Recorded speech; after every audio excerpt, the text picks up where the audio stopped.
तं भरतानुजम्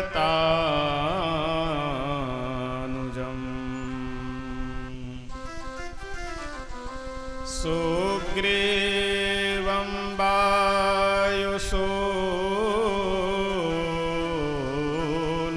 च प्रणमामि पुनः पुनः प्रणमामि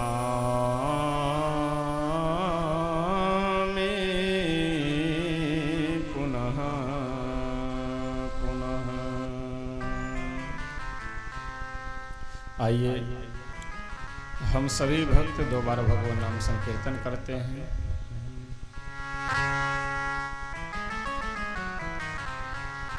श्री कृष्ण गोविंद हरे मुरारे, हे नाथ नारायण वासुदेव।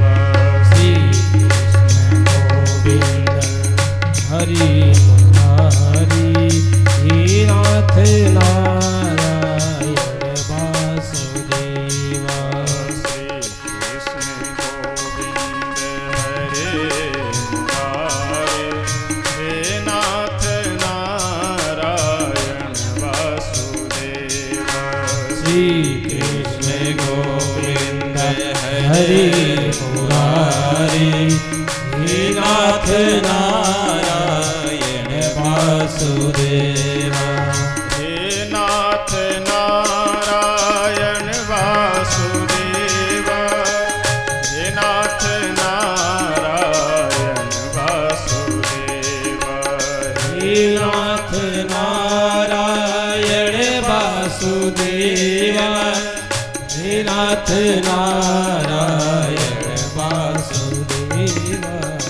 हे नाथ नारायण वासुदेव, हे नाथ नारायण वासुदेव।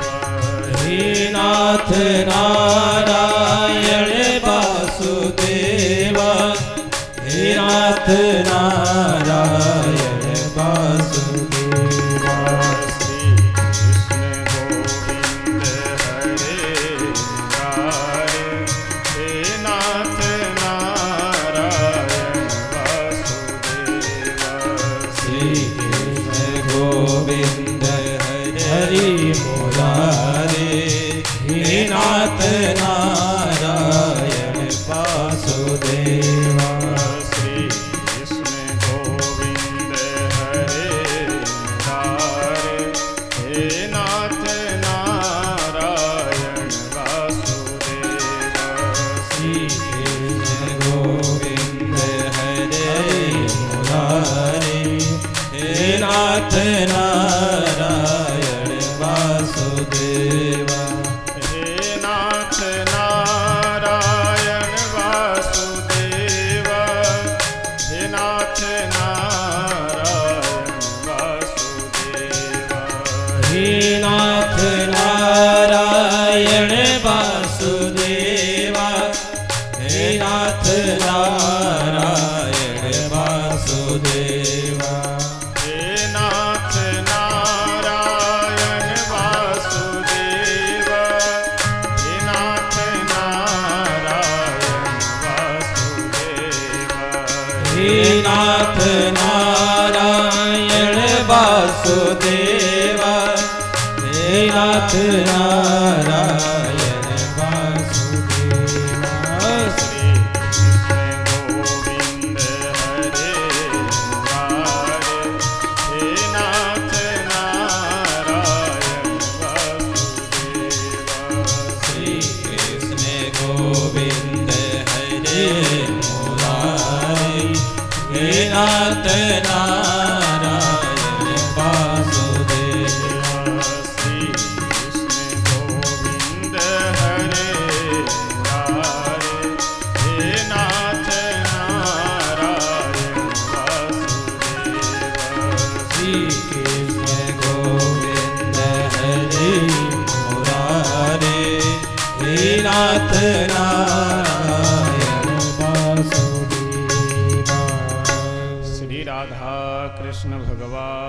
के, जय श्री वृंदावन धाम के, जय श्री यमुना मैया के, जय श्री अयोध्या धाम के, जय श्री सरयू मैया के, जय श्री मिथिला धाम के, जय श्री कमला विमला के, जय श्री हनुमान जी महाराज के, जय श्री शंकर भगवान के, जय श्रीमद्भागवत भगवान के, जय श्री सद्गुरुदेव भगवान के, जय जय जय सीताराम।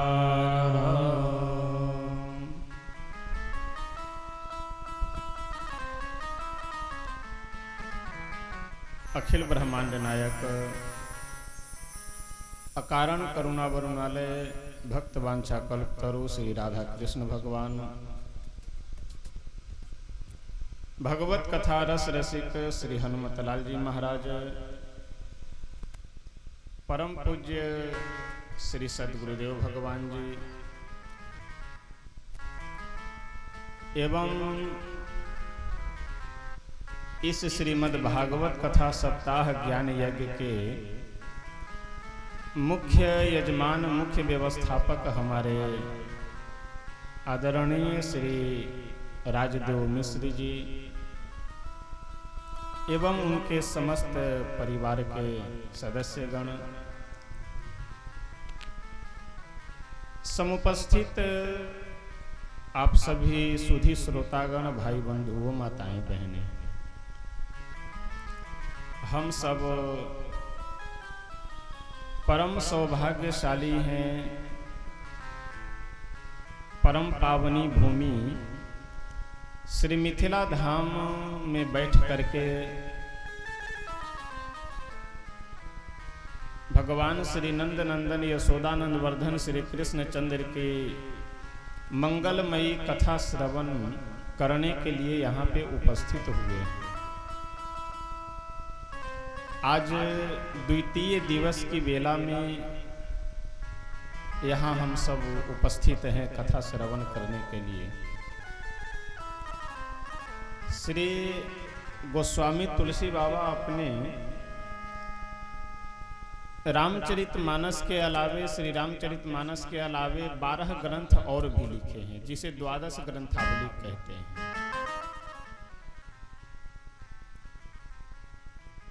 उन द्वादश ग्रंथावलियों में एक है विनय पत्रिका।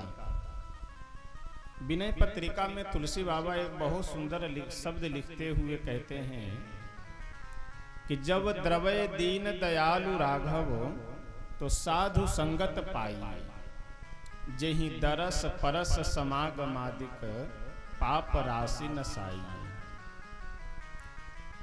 जब भगवान श्री सीताराम जी की, भगवान श्री राधा कृष्ण जी की असीम अनुकंपा होती है, बहुत बड़ी कृपा होती है, तब जा करके हम लोगों को ऐसा सुअवसर प्राप्त होता है। देखिए, सबसे पहला सुअवसर और सबसे पहला सौभाग्य की बात तो यह है हम लोगों के लिए, आप सब के लिए, कि जिनका इस मिथिला धाम की भूमि पे जन्म हुआ है। सबसे बड़ी सौभाग्य की बात तो यही है। और जन्म होने के साथ साथ यदि आध्यात्मिक विचारधारा हो, यदि भगवान के हम भक्त हों, तो यह विशेष सौभाग्य की बात है। अगर मिथिला में जन्म लेकर के भी हम मांस मदिरा का सेवन कर रहे हैं, गलत कार्य कर रहे हैं, तो फिर कहीं न कहीं पुण्य तो है। मिथिला धाम में जन्म हुआ है तो कहीं न कहीं श्री जानकी जी की कृपा तो है, लेकिन जो लाभ हमें मिलना चाहिए वह लाभ हमें नहीं मिल सकता। जैसे उदाहरण से मैं आप लोगों को बताता हूं, किसी आदमी के पास आप नौकरी कर रहे हैं, 6 घंटे की 8 घंटे की ड्यूटी है, ड्यूटी किए उसके बाद चले आए। तो आप यदि 8 घंटे ड्यूटी कर रहे हैं, 8 घंटे अपनी हाजिरी वहाँ उपस्थित कर रहे हैं, सेवा कर रहे हैं, तो जो महीना निश्चित किया गया है वह महीना आपको मिलेगा, यानी तनख्वाह पैसा जो मिलना चाहिए एक महीने में, वो एक महीने में पैसा आपको मिलेगा।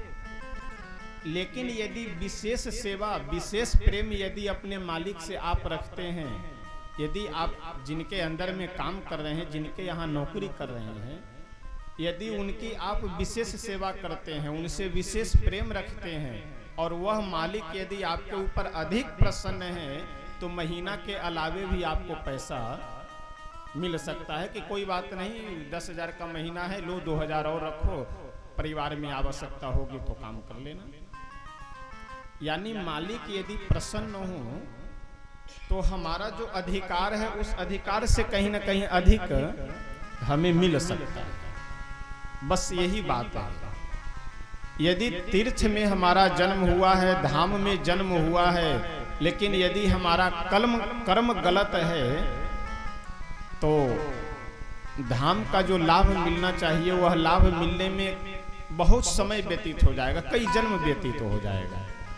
लेकिन धाम में जन्म हो और उसके साथ साथ हमारा तदनुकूल आचरण हो तो यह विशेष लाभ आपको मिलेगा धाम में जन्म लेने। तो पहला सौभाग्य तो यह है कि मिथिला धाम में जन्म हुआ, लेकिन यहाँ भी यदि जन्म लेकर के हम गलत रास्ते पे हैं, यदि आहार विहार हमारा ठीक नहीं है, तो फिर ये विडंबना ही है। लेकिन एक घड़ी आधी में पुनियाद, तुलसी संगत साधु की हरे कोटि अपराध। जितना बन सके, जो बन सके, वह हम लोगों को अच्छे संग में व्यतीत करना चाहिए। और देखिए, हम सब 24 घंटे किसी न किसी संग में रहते हैं। यदि जागृत अवस्था में है तो किसी से कुछ वार्तालाप कर रहे हैं, कहीं बैठे हुए हैं। यदि अकेले बैठे हैं तो मन में कुछ चिंतन कर रहे हैं किसी व्यक्ति विशेष के विषय में। और सोने के बाद भी दिन में जो हम लोग सोचे रहते हैं, जागृत अवस्था में जो देखे रहते हैं, उसी का संस्कार मन में बसा रहता है। और जो हम लोग स्वप्न देखते हैं, यानी कि सोने के बाद भी हम लोग किसी न किसी संग में रहते हैं। तो संग में हम तो रहते ही हैं सदैव, लेकिन अच्छे संग में रहे हम, यह विशेषता है। हम लोगों की विशेषता यह होनी कि हमारा जो संग है अपने से श्रेष्ठ व्यक्ति का होना चाहिए। हमारा जो संग हो वह भगवान के भक्तों का, संतों का, गुरुजनों का, अपने से श्रेष्ठ महापुरुषों का संग होना चाहिए। यह विशेष लाभ है। बिनु सत्संग विवेक न होई, राम कृपा बिनु सुलभ न सोई। जब तक हम अच्छे पुरुषों का संग नहीं करेंगे तब तक हमारे विचार में परिवर्तन नहीं हो सकता। और विचार में जब तक परिवर्तन नहीं होगा तब तक हमारे व्यवहार में परिवर्तन नहीं हो सकता। और जब तक व्यवहार में परिवर्तन नहीं हुआ तो फिर केवल जगह बदल देने से कोई लाभ नहीं। देखिए, साधु का मतलब यह नहीं है कि जो वेश धारण किए हुए हो वही साधु हैं। वेश का अपना महत्व है, स्वरूप का अपना महत्व है, ठीक है। लेकिन साधु का मतलब यह है कि जिसका मन, जिसकी बुद्धि, जिसका विचार सहज सरल हो, वह व्यक्ति संत है, साधु है। संत शब्द जो कहा जाता है साधुओं को, ये संत शब्द संस्कृत का शब्द है, लेकिन हिंदी में लोग संत जी, महात्मा जी कहते हैं ना। संत का मतलब जिसका स्वभाव सहज सरल हो वही संत है। जैसे संत शब्द को जब आप बनाएंगे संस्कृत में, जब इसका रूप आप बनाएंगे और रूप चलाएंगे तो रूप इसका सन संतौ संतः कर करके चलता है। तो ये संत शब्द जो है ये बहुवचन का रूप है। इसका एक वचन में क्या होगा? सन संतौ संतः। और यह शब्द सन शब्द जो है ये सत शब्द से निष्पन्न होता है, सत शब्द से यह बनता है। और सत का अर्थ संस्कृत में सताम सज्जना नाम, सत का अर्थ से सज्जन हो, यानी जिस व्यक्ति का स्वभाव सहज हो, सरल हो, सज्जन हो, वह व्यक्ति चाहे पैंट पहन रहा हो या पैजामा पहन रहा हो या धोती पहन रहा हो, इससे कोई मतलब नहीं, वो संत है। यदि स्वभाव में परिवर्तन है तो। और ये बात मैं अपने मन से नहीं कह रहा हूं, कि आप बिल्कुल जो भी मैं इस व्यास गद्दी से बोल रहा हूं वे सारे वाक्य, सारी बातें शास्त्र प्रमाण के द्वारा ही मैं बोलता हूं। अपने मन से मैं बना करके आए वैसा नहीं बकता कुछ भी। जो भी मैं बोलता हूं शास्त्र प्रमाण के अनुसार है। अब आप कहेंगे कि कहाँ पे ये प्रमाण है कि किसी भी वेश में हो, कहीं पे भी हो, यदि स्वभाव सहज सरल सज्जन का हो तो संत है। तो गोस्वामी तुलसी बाबा श्री रामचरितमानस में लिखते हुए कहते हैं, जब जनकपुर वासियों की विशेषता बताने के लिए गोस्वामी बाबा चौपाई लिखते हैं तो कहते हैं कि पुर नर नारी सुभग सुचि संता, धर्मशील ज्ञानी गुणवंता। क्या कह रहे हैं कि पुर यानी जनकपुर के पुर नर नारी जितने भी स्त्री पुरुष हैं वे सभी सुभग हैं, सुचि हैं और संत हैं। अब आप विचार कीजिए कि यदि घर द्वार छोड़ने वाले को ही संत कहा जाता, विरक्त जीवन में रहने वाले को ही संत कहा जाता, तो फिर गोस्वामी तुलसी बाबा ये जनकपुर वासी स्त्री पुरुषों सबके लिए संत क्यों कह रहे हैं? इसका मतलब कि जिसका स्वभाव सहज सरल हो, वह कहीं पे भी हो, किसी भी जगह पे हो, किसी भी वेश में हो, वह संत ही है। और विशेष समझना चाहें तो ऐसे समझ सकते हैं कि किए हूं कुवेश साधु सन मानो, जिमि जग जामवंत हनुमान। हनुमान जी से बड़ा संत और कौन हो सकता है? लेकिन हनुमान जी कहीं कोई भगवा पहनते हैं क्या? बानर के रूप में है, और ऐसे रूप में है कि प्रात ले जो नाम हमारा तेही दिन ताही न मिले आहारा, ऐसे रूप में है। लेकिन फिर भी पूरे संसार में यदि सबसे अधिक किन्हीं की पूजा हो रही होगी तो हनुमान जी की पूजा हो रही है। तो किए हूं कुवेश साधु सन मानु, जिमि जग जामवंत हनुमानु। तो वेश का अपना महत्व है, लेकिन जिसका स्वभाव सहज सरल हो वही संत हैं। और ऐसे संतों का यदि आप संग करेंगे तो आपकी बुद्धि विवेक पूर्ण बुद्धि हो जाएगी। अब यहां समझने वाली बात यह है कि बुद्धि क्या है और विवेक पूर्ण बुद्धि क्या है। एक बहुत सुंदर श्लोक है कि बुद्धिस तात्कालिकी गेया, मतिरागामि गोचरा, प्रज्ञा नव नवोन्मेष शालिनी प्रतिभामता। बुद्धि किसे कहते हैं? जो तत्क्षण निर्णय करने वाली हो कि हमें क्या करना चाहिए और क्या नहीं करना चाहिए, क्या हम निर्णय ले, जो तत्काल निर्णय लेने की शक्ति है वही बुद्धि है। और मति रागामी गोचरा, यानी यह कार्य जो हम करने जा रहे हैं इसका परिणाम क्या होगा, यह जो विचार करने की क्षमता है इसी को मति कहा जाता है। और प्रज्ञा नव नवोन्मेष शालिनी प्रतिभामता, नए नए मन में विचार उत्पन्न हो, नए नए भाव उत्पन्न हो, इसी को प्रतिभा कहा जाता है। जैसे कई बार कहते हैं ना वो बहुत प्रतिभावान है, तो प्रतिभा का मतलब नए नए मन में विचार उत्पन्न होना।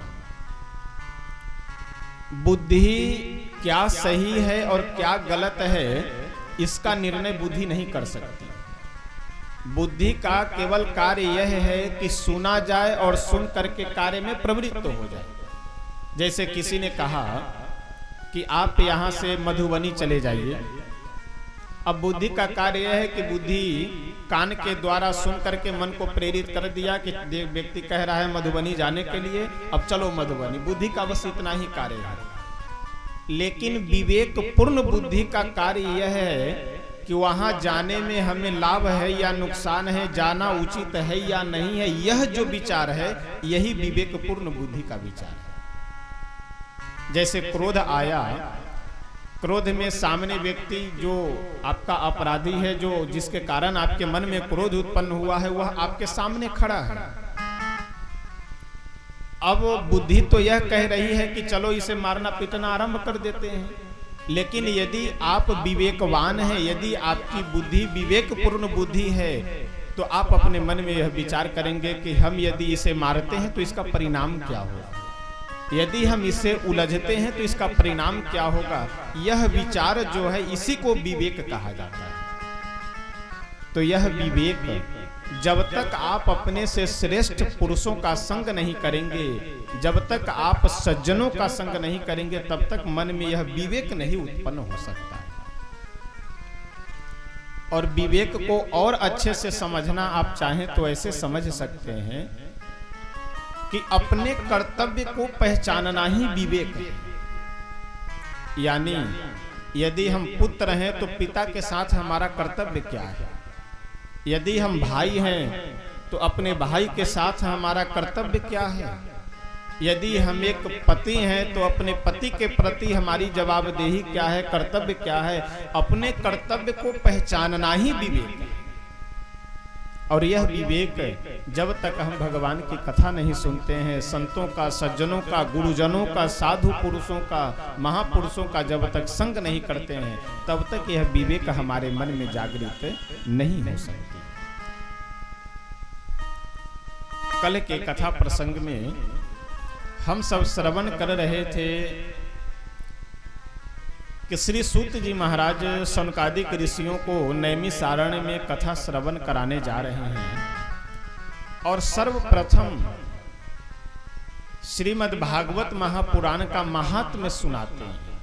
क्यों? क्योंकि जब तक हम किसी भी वस्तु के विषय में जानेंगे नहीं, तब तक उसमें हम प्रवृत्त नहीं हो सकते हैं, उसमें हम क्रियाशील नहीं हो सकते हैं। जैसे एक वाक्य है कि प्रयोजनम अनुद्दिश्य मंदोपि न प्रवर्तते। बिना प्रयोजन को देखे हुए कोई बुद्धिहीन व्यक्ति भी किसी कार्य में प्रवृत्त नहीं होता है, किसी कार्य को नहीं करता है।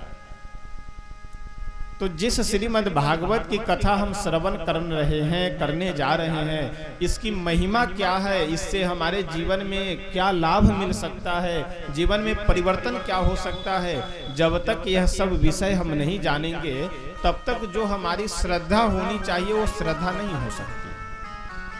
क्योंकि जाने बिनु न हो ही परतीति, बिनु परतीति हो ही नहीं प्रीति।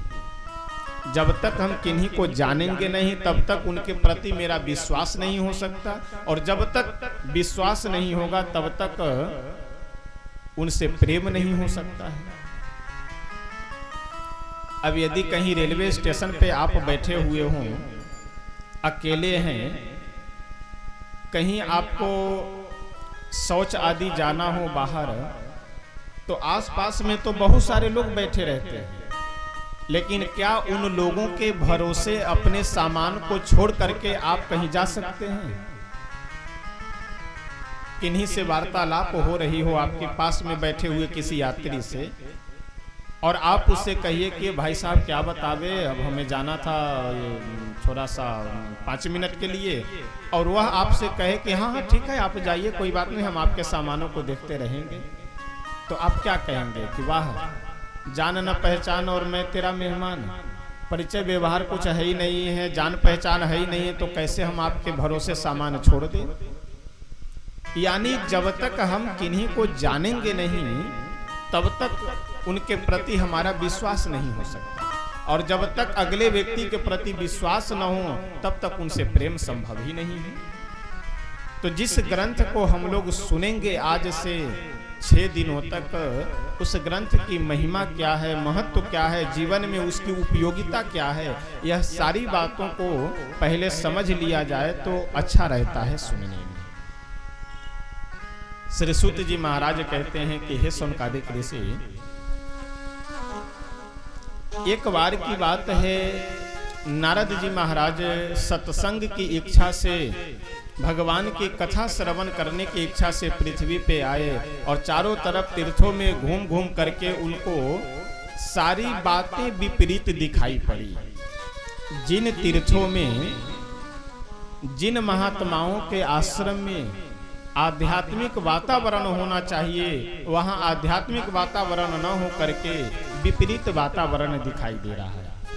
यानी जिनको भजन करना चाहिए वो दुनियादारी के चक्कर में लगे हैं, जिनको योग करना चाहिए वो भोग में लगे हैं, जिनको तप करना चाहिए वो सांसारिक विषयों में फंसे हुए हैं। नाम कुछ और है, काम कुछ और है, दृश्य कुछ और दिखाई दे रहा है, अंदर कुछ, यानी सारी व्यवस्थाएं विपरीत दिखाई दी। नारद जी घूमते घूमते वृंदावन गए। वृंदावन में यमुना जी में स्नान करके जब वहां से चलने लगे तो एक बहुत ही अजीब दृश्य दिखाई पड़ा, लेकिन वहां केवल महिलाएं ही उपस्थित थी, इसलिए नारद जी गए नहीं, वहां से मुख मोड़ करके चलने लगे। जब वह स्त्री आवाज दी तो नारद जी पास में गए, जाकर के पूछे कि आप कौन हैं। तो वह महिला जो बुलाई थी वह अपना परिचय देती हुई बोली कि नारद जी मेरा नाम भक्ति है और मेरे गोद में ये जो दो वृद्ध पुरुष हैं ये दोनों ज्ञान और वैराग्य, इन दोनों का नाम है और ये दोनों मेरे पुत्र हैं। श्री नारद जी महाराज सभी बातों से अवगत होने के बाद वेद मंत्र, उपनिषद, श्रीमद् भगवत गीता आदि के श्लोकों को, मंत्रों को बार बार पढ़ करके ज्ञान वैराग्य को जगाना चाहे, लेकिन ज्ञान वैराग्य जगे नहीं।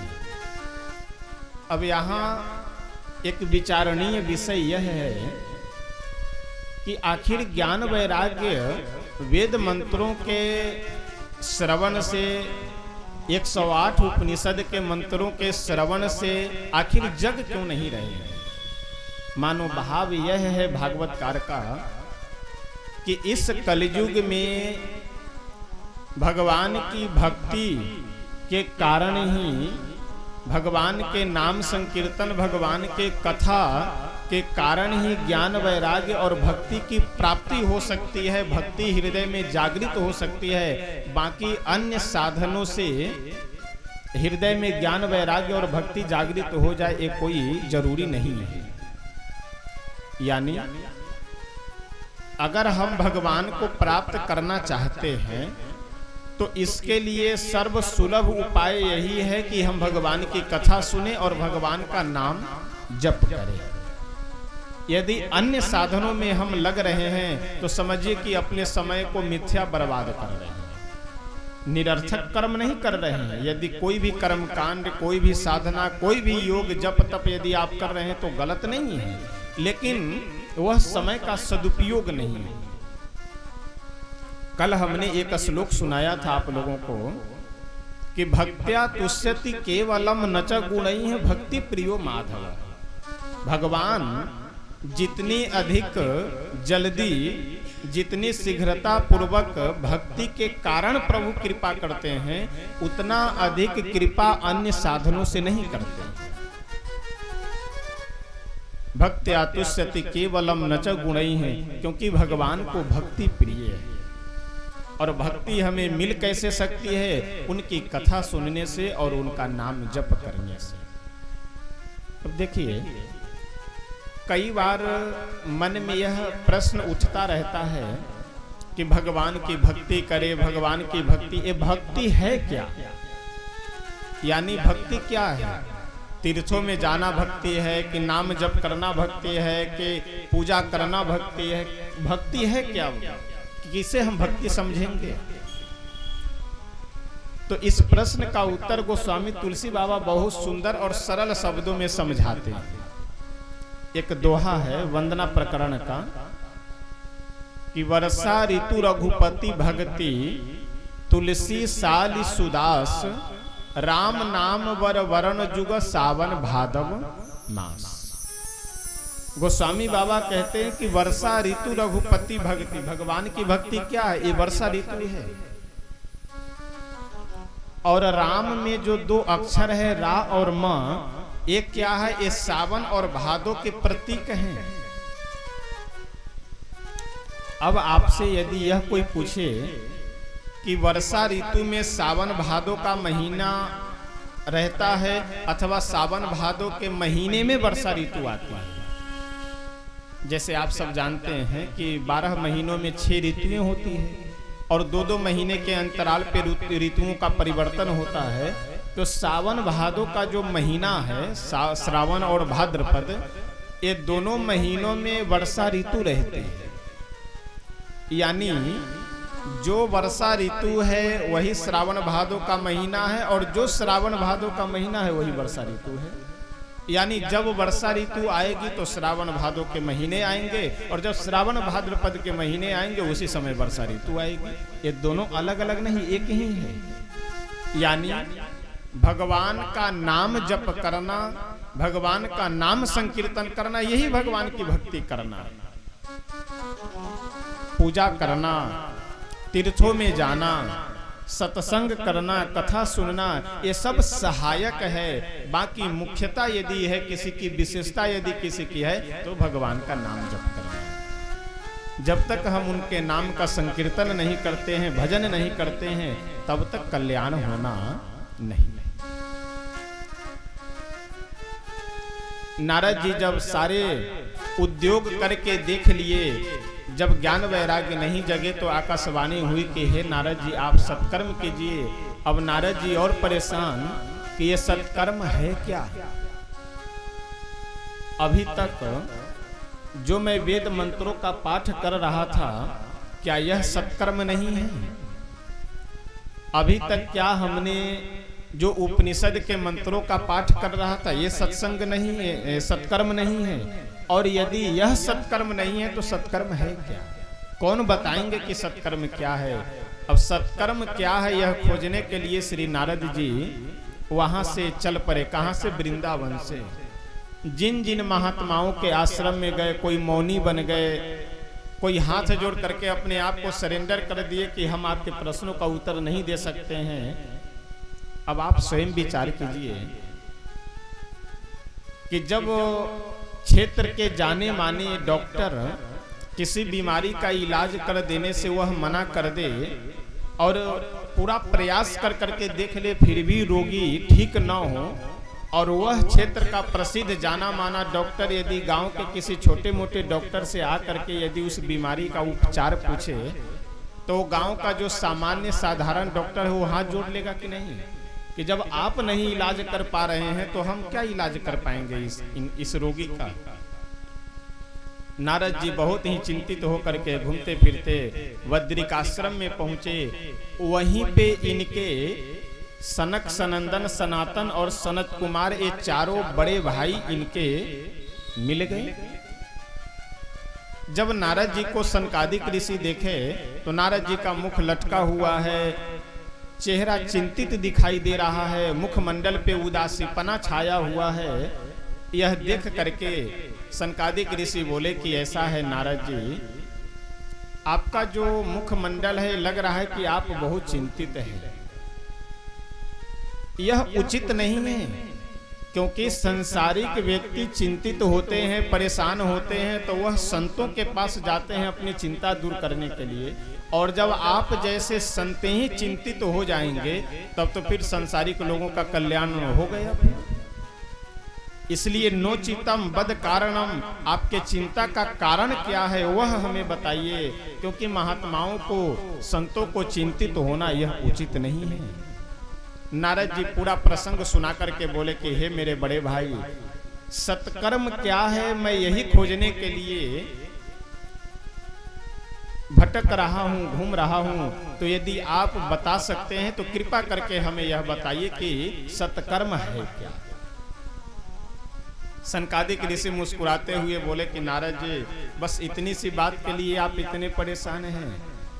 अरे सत्कर्म सूचको नूनम श्रीमद् भागवतामृतम। सत्कर्म क्या है? श्रीमद् भागवत महापुराण की कथा ही सत्कर्म है।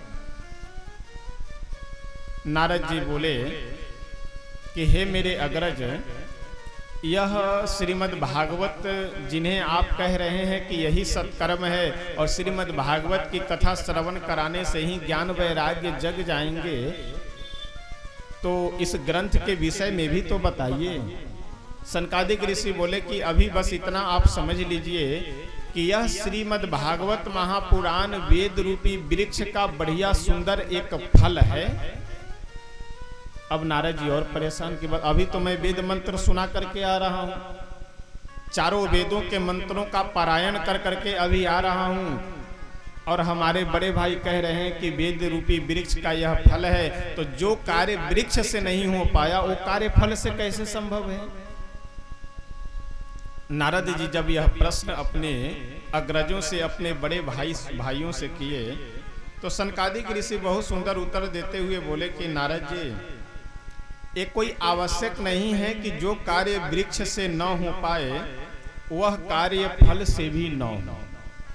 जो स्वाद वृक्ष में न मिले वह स्वाद फल में भी न मिले, ये कोई आवश्यक नहीं है। और उदाहरण देते हैं, कहते हैं कि आम का फल बढ़िया यदि पका हुआ हो तो कितना बढ़िया स्वादिष्ट और मीठा लगता है, लेकिन आम का फल खाने वाला कोई व्यक्ति यदि यह सोचे कि बताओ आम का फल यदि इतना मीठा है तो आम का वृक्ष कितना मीठा होगा, और वृक्ष को यदि तोड़ करके वह लकड़ियों को चबाना प्रारंभ करे तो उसे क्या कोई स्वाद मिल सकता है? यानी जो स्वाद, जो मीठापन आम के फल में है वह स्वाद, वह मीठापन वृक्ष में नहीं है। अब जैसे घी की प्राप्ति दूध से ही होती है, घी को कहां से निकाला जाता है? दूध से ही। अब कोई व्यक्ति यह सोचे कि बताओ जब दूध से घी की प्राप्ति होती है और उस घी में हम लोग पूरी छान लेते हैं, तो लाओ दूध में ही पूरी छान लिया जाए। तो दूध में जैसे ही हम पूरी डालेंगे तो फिर वो पूरी नहीं, फिर वो हलवा बन जाएगा। यानी जो कार्य घी से हो रहा है ये कोई आवश्यक नहीं है कि वह कार्य घी जिस दूध से निकल रहा है उस दूध से भी वही कार्य हो जाएगा। तो इसलिए यह शंका अपने मन में रखने की बिल्कुल आवश्यकता नहीं है कि जो काम वेद के मंत्रों से नहीं हो पाया, वेद से नहीं हो पाया, वह श्रीमद् भागवत जी से न हो पाए। यह शंका आप बिल्कुल अपने मन से निकाल दीजिए। और हरिद्वार में गंगा जी के तट पे जो आनंद नामक घाट है, उसी घाट पे आप श्रीमद् भागवत कथा ज्ञान यज्ञ का आयोजन कीजिए और वहीं हम लोग चल करके कथा श्रवण कराएंगे। और श्रीमद् भागवत कथा के प्रभाव से आपके ज्ञान वैराग्य दोनों नवयुवक हो जाएंगे। श्री नारद जी महाराज बद्री नारायण से चल करके हरिद्वार में आते हैं और गंगा जी के सुंदर घाट पे बढ़िया बालुओं की एक वेदी व्यास गद्दी बना करके उसी पे अपने चारों भाई सनक, सनंदन, सनातन और सनत कुमार चारों भाइयों को बैठाए और जितने भी इस पृथ्वी पे भगवान के वैष्णव भक्त थे वे सभी वहां उपस्थित होने लगे। किस लिए? श्रीमद् भागवत की कथा श्रवण करने के लिए। मुख्य यजमान कौन है? श्री नारद जी। और वक्ता कौन है? तो सनकादिक ऋषि। और कौन कौन आ रहे हैं? तो कोई साधारण ऋषि मुनि नहीं। भागवतकार कहते हैं कि अत्रि भृगु वशिष्ठश्च वनश्च गौतमो मेधा तिथिर देवल देवरातो रामस तथा गाधिसुतश्च साकलो मृकंडु पुत्रा त्रिजपिप्पलादा। यानी अत्रि जी महाराज आए, भृगु जी महाराज आए, वशिष्ठ जी आए, पिप्पलाद ऋषि आए। जितने भी उस समय अमलात्मा विमलात्मा बड़े बड़े ऋषि महर्षि थे वे सभी दौड़े भागे हरिद्वार में आए। किस लिए? श्रीमद् भागवत की कथा श्रवण करने के लिए। क्या अकेले आए? अकेले नहीं आए। सर्वेप्यमी मुनिगणाः सहपुत्र शिष्याः स्वस्त्री भीरायुरति प्रणयेन युक्ता। भागवतकार बहुत सुंदर इस श्लोक के अंत में कहते हैं कि जितने भी ऋषि मुनि आ रहे हैं वो सब अभिमान में भर करके नहीं आ रहे हैं। अच्छा, कथा में कई लोग अभिमान में भर करके भी बैठे रहते हैं। अभिमान में क्या? बैठे तो हैं कथा श्रवण करने के लिए, लेकिन वक्ता में अवगुणों को ढूंढा करते हैं। वह ऐसा नहीं हो रहा है, ऐसे होना चाहिए, इनको ऐसे नहीं बोलना चाहिए, ऐसे बोलना चाहिए। तो फिर जो कथा का आनंद मिलना चाहिए वह आनंद आपको नहीं मिल पाएगा। इसलिए भागवतकार कहते हैं कि जितने भी ऋषि महर्षि वहां आ रहे हैं सब प्रणयेन युक्ता, यानी विनम्र होकर के आ रहे हैं। वह बहुत प्रसिद्ध एक श्लोक है कि विद्या ददाति विनयम विनयाद्याति पात्रताम पात्रत्वाद धनमाप्नोति धना धर्मः ततः सुखम। यानी विद्या यदि हम में आ गई तो हमें विनम्रता होनी चाहिए। लेकिन हम लोगों की विडंबना यह है कि अगर थोड़ा बहुत कहीं पढ़ लिए तो इतने अभिमान में जले भुने रहते हैं कि हमसे ज्यादा जानने वाला कौन है। अब जो घड़ा पहले से भरा हुआ हो उसमें पानी कहाँ टिक पाएगा। तो इसलिए अगर घड़े में कुछ टिकाना हो रुकाना हो तो घड़े को खाली कर करके रखना चाहिए। ये भृगु जी महाराज कोई साधारण ऋषि नहीं है। अत्रि जी ये कोई साधारण नहीं है। अत्रि जी साक्षात ब्रह्मा जी के पुत्र हैं, लेकिन फिर भी सनकादिक ऋषियों से आ रहे हैं कथा श्रवण करने के लिए, और अकेले नहीं। कितना सुंदर संकेत है यह। आजकल समाज में मैं देखता हूं कई बार लोग यह कहते रहते हैं यदि मंदिर जाना हो, कहीं तीर्थों में जाना हो, कहीं कथा श्रवण करने जाना हो तो लोग अकेले जाते हैं और यह कह करके बच्चों को छोड़ देते हैं कि अरे ये सब बच्चे हैं अभी पढ़े लिखे, जब बड़े होंगे तो कथा सुनेंगे ना। बिल्कुल यह गलत भ्रम है, गलत धारणा है। जो संस्कार बचपन में मिलेगा वही आगे चल करके भी वह व्यक्ति अपने आचरण में करता है। यदि बचपन में उसे मंदिर जाने का, कथा श्रवण करने का, अपने से बड़ों को सम्मान करने का, प्रणाम करने का यदि आप संस्कार नहीं दे रहे हैं तो इस भ्रम में आप बिल्कुल मत रहिए कि वह बड़ा होने के बाद में सुधर जाएगा, संभल जाएगा।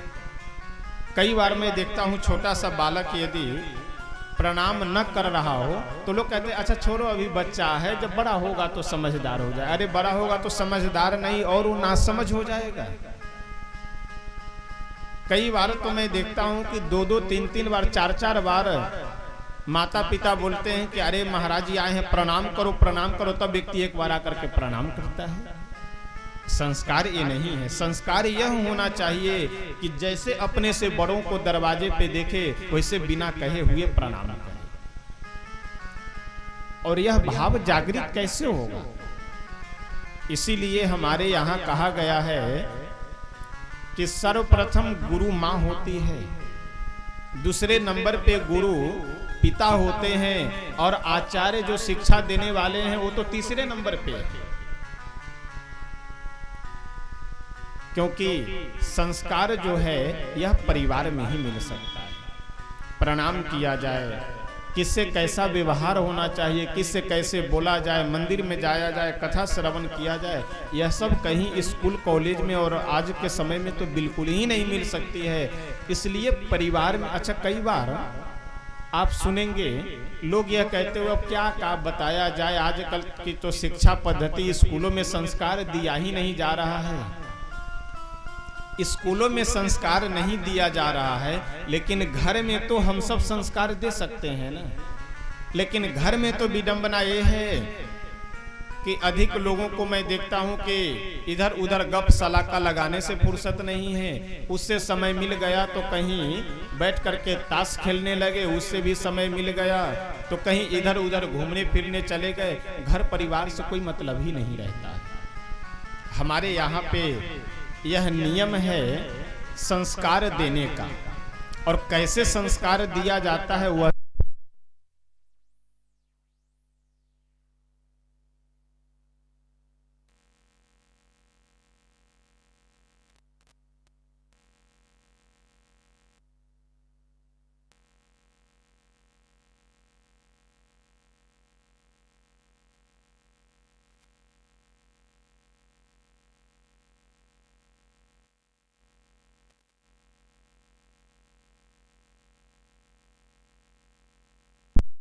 राम सीता सीताराम सीताराम सीता जय सीताराम सीताराम सीताराम सीताराम जय सीताराम सीताराम सीताराम सीताराम जय सीताराम सीताराम सीताराम श्री सीता सीताराम नाम भगवान की जय। श्रीमद् भागवत भगवान की जय। तो मैं निवेदन कर रहा था कि हमारे यहाँ संस्कार की विधि बनाई गई है कि कैसे संस्कार दिया जाता है। लालयेत 5 वर्षाणि 10 वर्षाणि टाडयेत प्राप्ते तु खोजसे वर्षे पुत्रम मित्र बदाचा।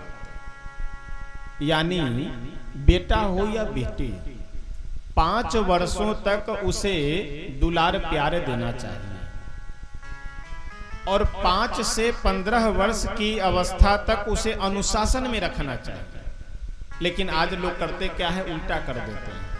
जो मांगा सो दे रहे हैं, जो कह रहा है वह कर रहे हैं, जिस रास्ते पे जा रहा है, क्योंकि मेरा बेटा है, मैं यदि पैसा कमा रहा हूं तो मेरा बेटा यदि सुख नहीं भोगेगा, मेरा बेटा यदि ऐश मौज नहीं करेगा तो किसका करेगा। अब पैसे के अभिमान में, धन के अभिमान में बचपन में तो बिगाड़ देते हैं और जब बिगड़ कर करके जवानी में वह बात नहीं मानता है तो साधुओं के पास, महात्माओं के पास घुमा करते हैं, महाराज जी आशीर्वाद दीजिए, बेटा बात नहीं मान रहा है। तो भैया महाराज जी कौन सा मंत्र मारे कि आपका बेटा आपकी बात मानने लगे। शास्त्र हमारा कह रहा है कि अगर बचपन में 5 वर्षों तक उसे आप दुलार प्यार दे रहे हैं, 5 से 15 वर्ष की अवस्था तक यदि आप अनुशासन में रख रहे हैं तो 16वें वर्ष आपको ये नहीं कहना होगा कि मेरा बेटा मेरी बात नहीं मान रहा है, वो स्वतः आपकी बात मानेगा। जिस समय मित्रवत व्यवहार करना चाहिए उस समय व्यक्ति अपने अंदर में, अपने आदेश में रखना चाहता है और जिस समय अनुशासन में रखना चाहिए, अपने आदेश में रखना चाहिए, उस समय लोग मित्र बना लेते हैं। अभी एक जगह की बात है, मैं जगह का नाम नहीं लूंगा लेकिन उत्तर प्रदेश की ही बात है यह। एक जगह में बैठा हुआ था और जगह का नाम इसलिए नहीं लेंगे कि लाइव कथा चल रही है तो तमाम जगह लोग देख रहे हैं, तो देखने वाले फिर वो पहुंच जाएंगे जगह पे कि यहाँ की घटना है। वहां पे मैं बैठा हुआ था और लगभग 7-8 लोग और भी बैठे हुए थे और एक सज्जन उसमें से बोले कि अरे भैया कुछ गुटखा वगैरह मंगवाओ, गुटखा तम्बाकू कुछ मंगवाओ। तो जिनसे वह बोले मंगवाने के लिए वह घर के बच्चों को बुलाने लगे कि छोटू को बुलाओ और भेजो दुकान पे गुटखा ले आवे। अब आप विचार कीजिए, ये एक जगह की बात नहीं, हर जगह की अब बात है, लेकिन एक घटना हुई एक जगह उसलिए मैं बता रहा हूं। तम्बाकू लाना हो, गुटखा लाना हो या कोई भी ऐसे व्यसन की सामग्री लानी हो तो लोग छोटे बच्चों को दौड़ा देते हैं, जाओ लेकर के आओ, और अपेक्षा क्या रखते हैं कि वह गुटखा ना खाए। अब आप विचार कीजिए, अगर छोटे बच्चों को आप भेज रहे हैं तम्बाकू लाने के लिए, गुटखा लाने के लिए, सिगरेट लाने के लिए, तो उसके मन में आज न कल, कल न परसों, किसी न किसी दिन तो ये भावना जागृत होगी कि इससे लाभ क्या है। तम्बाकू देखते हैं, हमेशा खाते रहते हैं हमारे पिताजी, चाचा जी, बाबा जी, तो इससे लाभ क्या है, लाओ जरा एक बार खा करके देखे। और जिस दिन 1-2 बार स्वाद लिया उसके बाद वह भी हो जाएगा व्यसनी। आप भेज रहे हैं उसे सिगरेट लाने के लिए और बढ़िया उसके सामने माचिस जला करके पी रहे हैं फूंक फूंक करके, किसी दिन उसके मन में भी तो भावना जागृत होगी ना कि लाओ एक हम भी छोड़ा धरा करके देखे कैसा लगता है। तो इसलिए कभी भी बच्चों को ये व्यसन सामग्रियां लाने के लिए कभी भी न भेजना चाहिए और ना ही इनके सामने कभी बीड़ी, सिगरेट, गुटखा, तम्बाकू खाने की भूल करनी चाहिए। आज सबसे बड़ी समस्या यह है कि लोग शिक्षा और संस्कार दोनों को एक ही में घाल मिल किए रहते हैं। शिक्षा अलग चीज है और संस्कार अलग चीज है। संस्कारवान व्यक्ति अपने कर्तव्यों को पहचान सकता है और शिक्षित व्यक्ति अपने कर्तव्यों को पहचान नहीं सकता। इसलिए आप लोग सुनते होंगे कि बेटा अमेरिका में डॉक्टर है, इंग्लैंड में पता लगा कि इंजीनियर हैं, कहीं अफ्रीका में बहुत बड़े कंपनी के सीईओ हैं और यहाँ माता पिता को कोई एक गिलास पानी देने वाला नहीं है। तो ऐसे शिक्षा से, ऐसे पढ़ाई से क्या मतलब है। बाहर में गया वो इंजीनियर, बाहर में गई वो डॉक्टर की पढ़ाई, कि जो अपने परिवार को लेकर के न चल पाए, जो अपने माता पिता की सेवा न कर पाए, ऐसे शिक्षा का कोई मतलब नहीं। तो इसलिए मैं विनम्रता पूर्वक यह निवेदन करूंगा कि आप पैसा कमा रहे हैं, पैसा है, आप बच्चों को पढ़ाइए, खूब पढ़ाइए, कोई दिक्कत नहीं, लेकिन संस्कार देने के बाद। और मैं तो निवेदन यह करता हूं, जहां कहीं भी कथा होती है, कि अपने बच्चों को ग्रेजुएशन तक यानी बीए तक की पढ़ाई अपने पास रख करके करवानी चाहिए। उसके बाद जहां भेजना हो भेजिए, जो तैयारी करवानी हो करवाइए। लेकिन यदि आपके बच्चे, बेटा हो या बेटी, अगर ग्रेजुएशन तक आपके पास में वह रह जाएं, तो परिवार से जुड़ जाता है, रिश्तेदार नातेदारों से जुड़ा हुआ रहेगा, तो आगे वह चाहे डॉक्टर बन जाए, इंजीनियर बन जाए, विदेश में नहीं, वो स्वर्ग में भी चला जाए, लेकिन फिर भी अपने परिवार को, अपने माता पिता को, अपने संबंधों को वह अवश्य ध्यान रखता है। तो इस प्रसंग के मैं कल ही निवेदन किया था कि भगवान की कथा जो है, यह कथा हम लोगों को आध्यात्मिक ज्ञान भी प्रदान करता है और व्यवहारिक ज्ञान भी प्रदान करता है। दोनों ज्ञानों की प्राप्ति हमें होती है। यानी आध्यात्मिक ज्ञान का मतलब कि हमें भजन कैसे करना है, हमें भगवान की प्राप्ति कैसे करनी है, हमें अपने जीवन को सही रास्ते पे कैसे ले चलना है। ये क्या है? ये आध्यात्मिक पक्ष है। और व्यवहारिक पक्ष क्या है कि हमारा किसके साथ कैसा संबंध होना चाहिए, हमारा कर्तव्य क्या है, यह व्यवहारिक पक्ष है। तो इसलिए आज से 6 दिनों तक, अभी आज द्वितीय दिवस की कथा श्रवण करने के लिए यहाँ उपस्थित हैं, आज से अभी 5 दिनों तक और कथा श्रवण करेंगे। तो जगह जगह जहाँ पे भी प्रसंग आएगा, वहाँ मैं व्यवहारिक और आध्यात्मिक दोनों पक्षों को मैं विस्तार से वर्णन करते चलूंगा। और मेरा निवेदन यही है कि आप लोग उसे सुनिए और सुन करके याद करने का और अपने जीवन में, परिवार में धारण करने का प्रयास कीजिए। तो इससे आपका भी समय सार्थक और लाभ है और हमारा भी समय सार्थक और हमें भी लाभ है। यहाँ भागवतकार क्या कहते हैं? ये ऋषि मुनि लोग अकेले कथा सुनने के लिए नहीं आए हैं। ये ऋषि मुनि अपने सहपुत्र शिष्या, अपने शिष्यों के साथ, पुत्रों के साथ और अपने धर्म पत्नी के साथ आ रहे हैं कथा श्रवण करने के लिए। तो हम लोगों को भी जब कभी भी आप कहीं मंदिर में जाए, तीर्थों में जाए, कथा श्रवण करने जाएं, तो यह प्रयास करना चाहिए कि अपने बच्चों को साथ में लेकर के जाइए। तो इससे उनके ऊपर प्रभाव पड़ता है, संस्कार पड़ता है।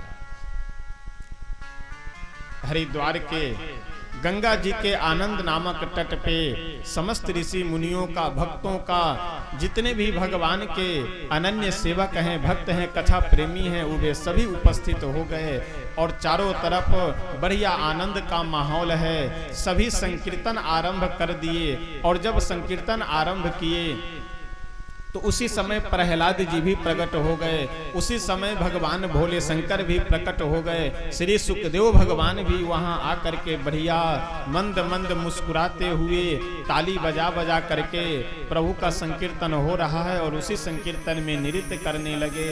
इंद्र जी आ गए, इंद्र मृदंग बजाने लगे। और जब इतने सारे भक्त एक जगह एकत्रित हो और जिनका नाम संकीर्तन कर रहे हो वह भगवान ना आए, ऐसा कैसे हो सकता है? सभी के बीचों बीच हमारे भगवान श्री नंद नंदन यशोदानंद वर्धन श्री कृष्ण चंद्र भी प्रकट हो गए। और जब सब संकीर्तन कर रहे थे तो सनकादिक ऋषि अपने व्यास गद्दी पे बैठे बैठे ताली बजा करके जय हो, वाह क्या बात है, सबका उत्साह बढ़ाने लगे। और जैसे संकीर्तन आरंभ हुआ, सभी भक्तों के सामने भगवान प्रकट हो गए। आइए 2 बार हम लोग भी संकीर्तन कर करके फिर आगे बढ़ेंगे।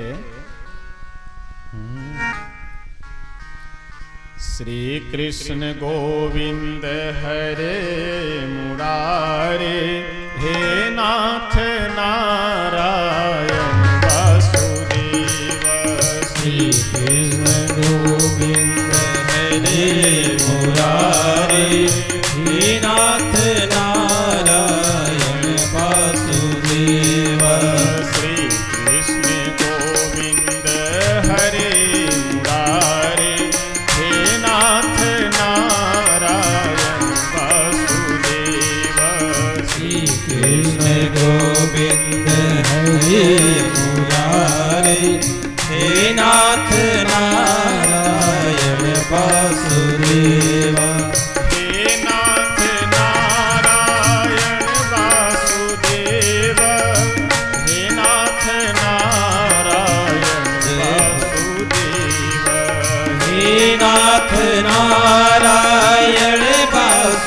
वासुदेवा हे नाथ नारायण वासुदेवा। श्री कृष्ण गोविंद हरे मुरारे हे नाथ नारायण वासुदेवा। श्री कृष्ण गोविंद हरे मुरारे हे नाथ नारायण वासुदेवा। श्री कृष्ण गोविंद हरे मुरारे हे नाथ नारायण वासुदेवा। श्री कृष्ण गोविंद हरे मुरारे हे नाथ नारायण वासुदेवा। श्री राधा कृष्ण भगवान की जय।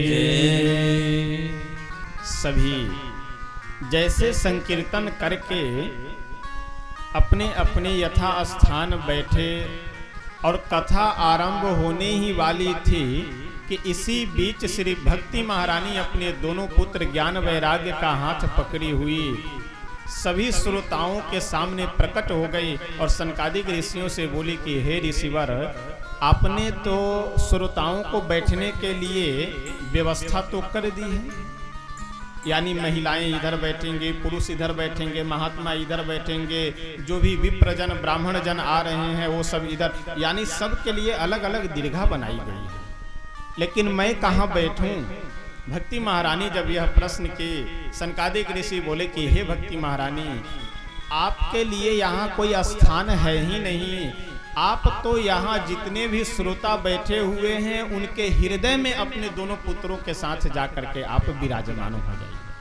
और भक्ति महारानी सनकादिक ऋषि की आज्ञा को मान करके, बात को मानकर जितने भी श्रोता बैठे हुए हैं उन सभी श्रोताओं के हृदय में अपने ज्ञान वैराग्य दोनों पुत्रों के सहित जा करके विराजमान हो गई। और जैसे भक्ति महारानी विराजमान हुई वैसे श्रोताओं का आनंद और अधिक बढ़ गया। श्री नारद जी महाराज पूछे कि ऋषिवर, हे मेरे बड़े भ्राता, इस श्रीमद् भागवत की कथा को सुन करके कैसे कैसे पापियों का कल्याण होता है, पहले यह तो बता दीजिए। सनकादिक ऋषि मुस्कुरा करके बोले, नारद जी, अरे कैसे कैसे पापियों का कल्याण हो सकता है यह मत पूछिए, यह पूछिए कि कैसे पापियों का कल्याण नहीं हो सकता है। यानी पापियों के कल्याण की तो बात छोड़िए, अपने जीवन में जो व्यक्ति पाप के अलावे और कुछ किया ही नहीं, ऐसे पापियों का भी श्रीमद् भागवत कथा श्रवण से कल्याण हो सकता है। आजन्म मात्र मपियेन सठेन किंचित चित्तम विधाय सुख शास्त्र कथा न पीता। जो व्यक्ति जीवन में अपने पाप के अलावे कुछ किया ही नहीं, ऐसे पापियों का भी कल्याण हो सकता है। और जो श्रीमद् भागवत की कथा में मन नहीं लगाता है, कथा सही से सुनता नहीं है, कि आजन्म मात्र मपियेन सठेन किंचित चित्तम विधाय सुख शास्त्र कथा न पीता। जो व्यक्ति श्रीमद् भागवत की कथा नहीं सुनता है, नहीं मन लगाता, वो क्या है? चांडाल वच्च, वह चांडाल है। खरवत यानी गदहा है। अब यहाँ भागवत का थोड़े अब शब्दों का प्रयोग कर रहे हैं। जो व्यक्ति भागवत की कथा नहीं सुनता है, जो भगवान की कथा में मन नहीं लगाता है, वो चांडाल है, गदहा है। मिथ्या स्वजन्म जननी जनि दुख भाजा। अपने माँ को कष्ट दे करके वह निरर्थक ही इस संसार में प्रकट हुआ, पैदा हुआ, उसे तो जन्म ही नहीं लेना चाहिए संसार में। और बहुत सुंदर एक प्रसंग सुनाना आरंभ किए भागवतकार और कहते हैं कि तुंगभद्रा नाम की एक नदी है, उसी नदी के तट पे एक आत्मदेव शर्मा नाम के ब्राह्मण रहते थे। उनके घर में किसी भी धन धान्य प्रतिष्ठा आदि की कोई कमी नहीं थी, केवल कमी थी तो उनको कोई संतान नहीं, संतानहीन थे। और आश्चर्य की बात, अपने दरवाजे पे जिस गौ को ला करके रखे वह गौ भी बंधिया हो जाती थी। अपने दरवाजे पे जिस फल वाले वृक्षों को लगावे वह वृक्ष भी फल रहित हो जाते थे, यानी उन वृक्षों में फल नहीं लगता था। यह सब देखते देखते आत्मदेव जी एक दिन बहुत दुखी हुए और आत्महत्या करने के लिए वन में निकल पड़े। एक तालाब के किनारे गए और वृक्ष के नीचे बैठ करके रो रहे थे बहुत कि मेरा जन्म बेकार है, अब तो मैं जीऊंगा नहीं, इसी तालाब में कूद करके प्राण गवा करके आत्महत्या कर लूंगा, मैं मर जाऊंगा। इतने में एक महात्मा आए और आकर के आत्मदेव जी का स्वरूप देख करके पहचान गए कि ये ब्राह्मण व्यक्ति हैं। एक सन्यासी महात्मा आए और आकर के आत्मदेव जी के पास गए। महात्मा जी को लगा कि शायद यह भगवान के लिए कहीं रो रहे हैं, तो चल करके इनको कुछ मार्गदर्शन कर देंगे। जब पास में जा करके बोले कि कथम रोदिसी विप्रत्वम, हे विप्र, हे ब्राह्मण देवता, आप क्यों रो रहे हैं? काते चिंता बली ऐसी, कौन सी आपको ऐसी बलवती चिंता है जो सता रही है? आप हमसे अपने दुख का कारण बताइए, मैं अवश्य आपके दुख की निवृत्ति करूंगा। अब जो वह सन्यासी महात्मा जब प्रश्न किए तो आत्मदेव जी उन महात्मा जी का चरण पकड़ करके बोले कि महाराज, मेरे जीवन में कोई कमी नहीं है, मेरे जीवन में धन धान्य सब कुछ है, मैं पढ़ा लिखा ब्राह्मण हूँ और पुरोहिती भी, जजमानी भी बहुत लंबी चौड़ी है, इसलिए कोई दिक्कत नहीं है। यदि दिक्कत है, समस्या है, तो केवल यह समस्या है कि हमें एक भी पुत्र की प्राप्ति नहीं है। तो एक तो कम से कम गृहस्थ जीवन में बेटा तो होना ही चाहिए, संतान तो होने चाहिए। अब महात्मा जी तो बेचारे माथे पे हाथ रख करके बोले कि बताओ हम क्या सोच करके आए थे और ये क्या यहाँ निकल पड़ा। हम तो सोचे थे कि शायद भगवान के लिए जंगल में आ करके रो रहे हों, लेकिन ये तो दुनियादारी के लिए रो रहे हैं। महात्मा जी समझाते हुए बोले कि देखिए ऐसा है विप्र देवता, ये संसार की जो इच्छाएं हैं ये सब फालतू की बेकार की बातें हैं। मुंचा ज्ञानम प्रजारूपम, ये जो बेटा बेटी का चक्कर मन में चल रहा है, इस चक्कर को छोड़ो और भगवान का भजन करो, इसी से कल्याण होना है। आत्मदेव जी बोले कि महाराज प्रवचन हमें मत सुनाइए, हम भी कथावाचक हैं, क्योंकि पढ़े लिखे ब्राह्मण हैं, यजमानी भी लंबी चौड़ी है, तो हर महीने 2-4 भागवत किया करते हैं, तो इसलिए प्रवचन हमें भी करना आता है, हमें प्रवचन सुनने की आवश्यकता नहीं, हमें तो बेटा चाहिए। और एक बात और सुन लीजिए, यदि आप मुझे बेटा होने का आशीर्वाद नहीं देंगे तो मैं यहीं आपके चरणों पे माथा पटक पटक करके मर जाऊंगा और ब्राह्मण हत्या का पाप आपको लगेगा। अब महात्मा जी तो देखे कि अच्छे आकर के फंस गए, अपनी झोली से एक फल निकाले। आत्मदेव जी बोले कि महाराज, हमें संतों की वाणी पे पूर्ण विश्वास है कि यदि आप यह कह दे रहे हैं कि जाओ तुम्हें पुत्र होगा, तो भगवान को भी अपनी लेखनी बदलनी होगी। महात्मा जी बोले आत्मदेव जी से कि आत्मदेव जी, एक जन्म नहीं, आपको 7 जन्मों में किसी संतान की प्राप्ति नहीं होगी। लेकिन आत्मदेव जी क्या कह रहे हैं कि यदि आप आशीर्वाद देते हैं तो भगवान को भी अपना वचन, अपना लेखनी वापस करना होगा। महात्मा जी अपनी झोली से एक फल निकाले और भगवान को स्मरण करते हुए फल दे दिए। बोले कि प्रभु अब प्रतिष्ठा आप ही के हाथ में है, और कुछ नियम विधि बता दिए। बता करके आत्मदेव जी से बोले कि जा करके यह फल अपनी धर्म पत्नी को खिला देना, भगवान की कृपा होगी तो अवश्य तुम्हें पुत्र रत्न की प्राप्ति होगी। आत्मदेव जी बड़े प्रसन्न होकर के आए और अपनी पत्नी, जिनका नाम है धुंधली, धुंधली के विषय में भागवतकार बहुत सुंदर बात कहते हैं कि स्ववाक्य स्थापिका, यानी और सब कुछ तो ठीक था लेकिन झगड़ालू प्रवृत्ति की बहुत थी धुंधली।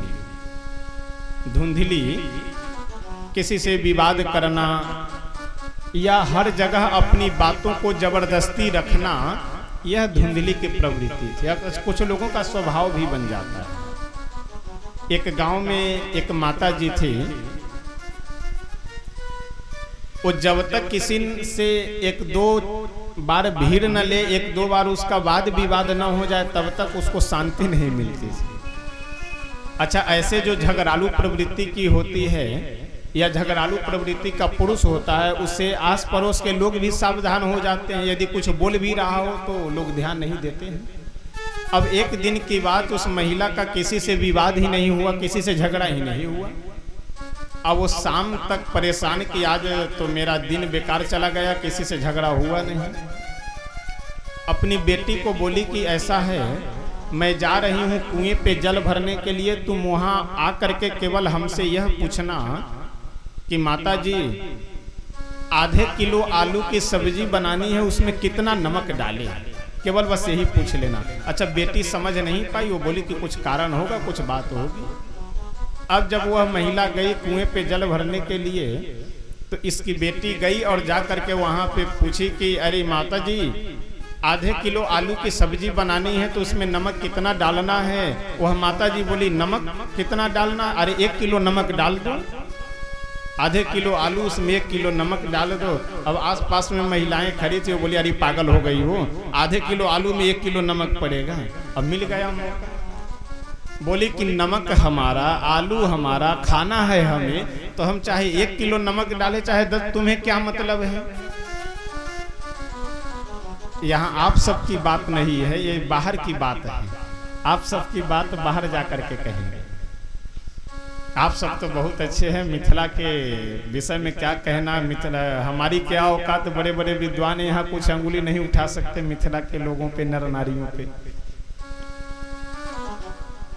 यानी अगर स्वभाव बन गया है विवाद करने का, तो एक कहावत है ना कि नेचर और सिग्नेचर ये नहीं बदलता है व्यक्ति का।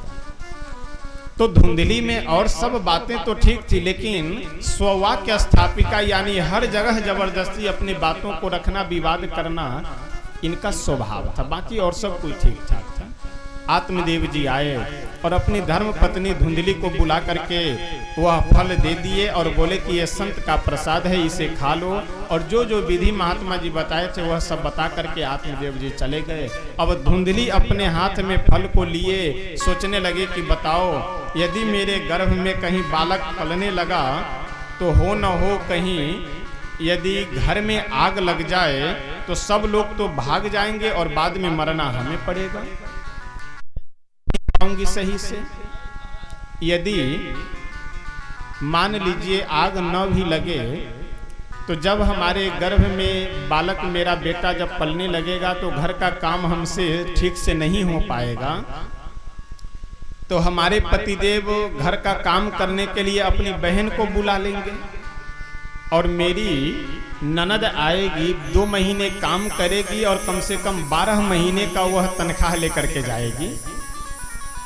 अच्छा, घर में अगर सबसे ज्यादा वाद विवाद यानी सांप और चूहे वाली दुश्मनी, मोर और सांप वाली दुश्मनी किसी में होती है तो ननद भौजाई में सबसे व्यवहार मिल जाए, सबसे पट जाए, लेकिन ननद और भौजाई में कभी आप नहीं मेल मिलाप करा सकते हैं, चाह करके भी नहीं करा सकते। अब अपवाद स्वरूप हो जाए तो अच्छी बात है, वो मैं ये नहीं गारंटी के साथ कह रहा हूँ कि बिल्कुल ही नहीं होता, लेकिन सबसे अधिक दुश्मनी यदि तो इसी संबंध में रहता है। धुंधली बोली कि बताओ मेरी ननद आएगी तो यदि 2 महीने अगर घर में रह गई तो हमें लूट ले जाएगी वो, तो इसलिए चाहे बेटा हो या ना हो, लेकिन अब तो फल को मैं खाऊंगी नहीं। भले बेटा हो, मुझे निसंतान रहना हो, यह मंजूर है, लेकिन हमारी ननद कुछ दिन के लिए घर पे आ जाए यह मंजूर नहीं है। देखिए, इतने में धुंधली की एक छोटी बहन थी, वह आ गई घूमती फिरती, आई बहन के पास बैठी और बोली कि क्यों बहन, बहुत चिंतित लग रही हो। धुंधली बोली हाँ बहन, तुम बहुत अच्छे समय पे आ गई। बताओ, तुम्हारे जीजा जी एक फल लेकर के आए हैं और बोले हैं कि ये संत का प्रसाद है, इसे खा लो, इससे पुत्र की प्राप्ति होगी। अब छोटी बहन जो थी वो भड़काने लगी, क्योंकि उसकी पहले से इच्छा, उसका लोभ इसके धन पे था कि मेरी बहन को कोई बेटा नहीं है, तो मैं अपना एक बेटा इसे गोद दे दूंगी, तो जितना भी इसका धन संपत्ति है सब मेरा हो जाएगा। धुंधली की छोटी बहन बोली कि बताओ, तुम भी कैसी नासमझ वाली बात कर रही हो। अरे कहीं फल खाने से बेटा हुआ है, ये सब केवल कहने सुनने की बातें हैं। और देखो तुम्हें पुत्र की इच्छा है तो तुम चिंता बिल्कुल मत करो, मेरे गर्भ में मेरा बालक पल रहा है, जब इसका जन्म होगा तो मैं अपने बेटे को ला करके तुम्हें दे दूंगी और कुछ तुम मुझे धन देना, मैं अपने पति को चुप करा दूंगी और तुम अपने पति को ये कह देना कि मुझे पुत्र की प्राप्ति हुई है। बस सीधी सी बात। धुंधली बोली कि हाँ ये बात तो तुम ठीक कह रही हो। और परीक्षा लेने के लिए आत्मदेव जी के द्वार पे ही एक गौ माता जो बांझ थी, वो महात्मा जी का जो दिया हुआ फल था वो ले जा करके गौ माता को खिला दिया। संजोग की बात, धीरे धीरे समय व्यतीत होता गया और धुंधली की छोटी बहन के यहाँ जब बच्चे का जन्म हुआ तो वह अपने बेटे को ला करके धुंधली को दे दी और धुंधली आत्मदेव जी से यह कह देती है कि मुझे पुत्र की प्राप्ति हुई है। और आत्मदेव जी सीधे साधे सरल ब्राह्मण वह सुन करके बड़े प्रसन्न हो गए और चारों तरफ यह सूचना भेजवा दिए कि सब लोग मेरे दरवाजे पे आओ और यहीं पे भोजन करना है, उत्सव मनाया जाएगा, क्योंकि बहुत समय व्यतीत होने के बाद मुझे पुत्र की प्राप्ति हुई है। इतने में सुनने को मिला कि गौ माता के गर्भ से भी एक मनुष्य के शरीर वाला बच्चे का जन्म हुआ है। केवल कान लंबे लंबे हैं, बाकी पूरा शरीर मनुष्य के तरह है। आत्मदेव जी और प्रसन्न हो गए कि बताओ अभी तक एक पुत्र नहीं और अब दो दो पुत्रों की प्राप्ति हुई है। धीरे धीरे समय व्यतीत होता गया, नामकरण करने की बात आई। धुंधली उठ करके खड़ी हो गई और बोली कि देखो पंडित जी, 9 महीने तक मैं अपने बच्चे को गर्भ में रखी हूं तो इसलिए इसका नाम भी मैं ही रखूंगी। अच्छा, आत्मदेव जी शांत हो गए और बोले कि ऐसा है, कोई बात नहीं, तुम ही नाम रख लो। धुंधली बोली कि मेरा नाम धुंधली तो मेरे बेटे का नाम धुंधकारी। और जब गौ माता के गर्भ से जिस बच्चे का जन्म हुआ था उसका नामकरण करने की बात आई तो आत्मदेव जी देखे कि इसके कान गौ के समान है तो नाम ही उनका रख दिए गोकर्ण। भागवतकार कहते हैं कि कियत काले न तौ जातौ, कुछ समय व्यतीत होने के बाद धीरे धीरे गोकर्ण पंडितो ज्ञानी धुंधकारी महाखलह, समय बीतने पर गोकर्ण जी तो महान पंडित हो गए और धुंधकारी महान खल हो गए। अब ध्यान दीजिएगा, यहाँ गर्भ में जब बालक पल रहा हो उस समय माँ का जैसा विचार संस्कार व्यवहार होता है बच्चे के ऊपर वैसा ही प्रभाव पड़ता है। इसका प्रमाण आपको शास्त्रों में 1 2 नहीं सैकड़ों हजारों मिल जाएंगे। आप लोग लगभग यह प्रसंग सुने होंगे कि अभिमन्यु जब अपनी माँ के गर्भ में ही थे उस समय अभिमन्यु के पिता श्री अर्जुन सुभद्रा को यह सुना रहे थे। क्या सुना रहे थे? चक्रव्यूह कैसे बनाया जाता है, कैसे तोड़ा जाता है। तो चक्रव्यूह की सारी घटनाएं, सारी बातें अभिमन्यु अपने माँ के गर्भ में ही सुन लिए। अष्टावक्र जी के भी विषय में यह प्रसंग आता है कि अष्टावक्र जी अपने माँ के गर्भ में ही थे। उसी समय इनके पिताजी अपनी धर्म पत्नी को कुछ ज्ञानोपदेश कर रहे थे, कुछ शास्त्र की कुछ बात बता रहे थे। तो जो लिखा हुआ था वह ना बोल करके कुछ और बोल रहे थे। तो गर्भ में ही बैठे बैठे अष्टावक्र जी बोले कि पिताजी आप गलत बोल रहे हैं, यह बात ऐसे नहीं ऐसे है। अब अष्टावक्र के पिताजी एकदम क्रोध में नाराज होकर के बोले कि अरे मूर्ख कहीं का, तुम गर्भ में इतना टेढ़ा है कि मेरी बातों को काट रहा है, जाओ तुम 8 अंगों से टेढ़े हो जाओ।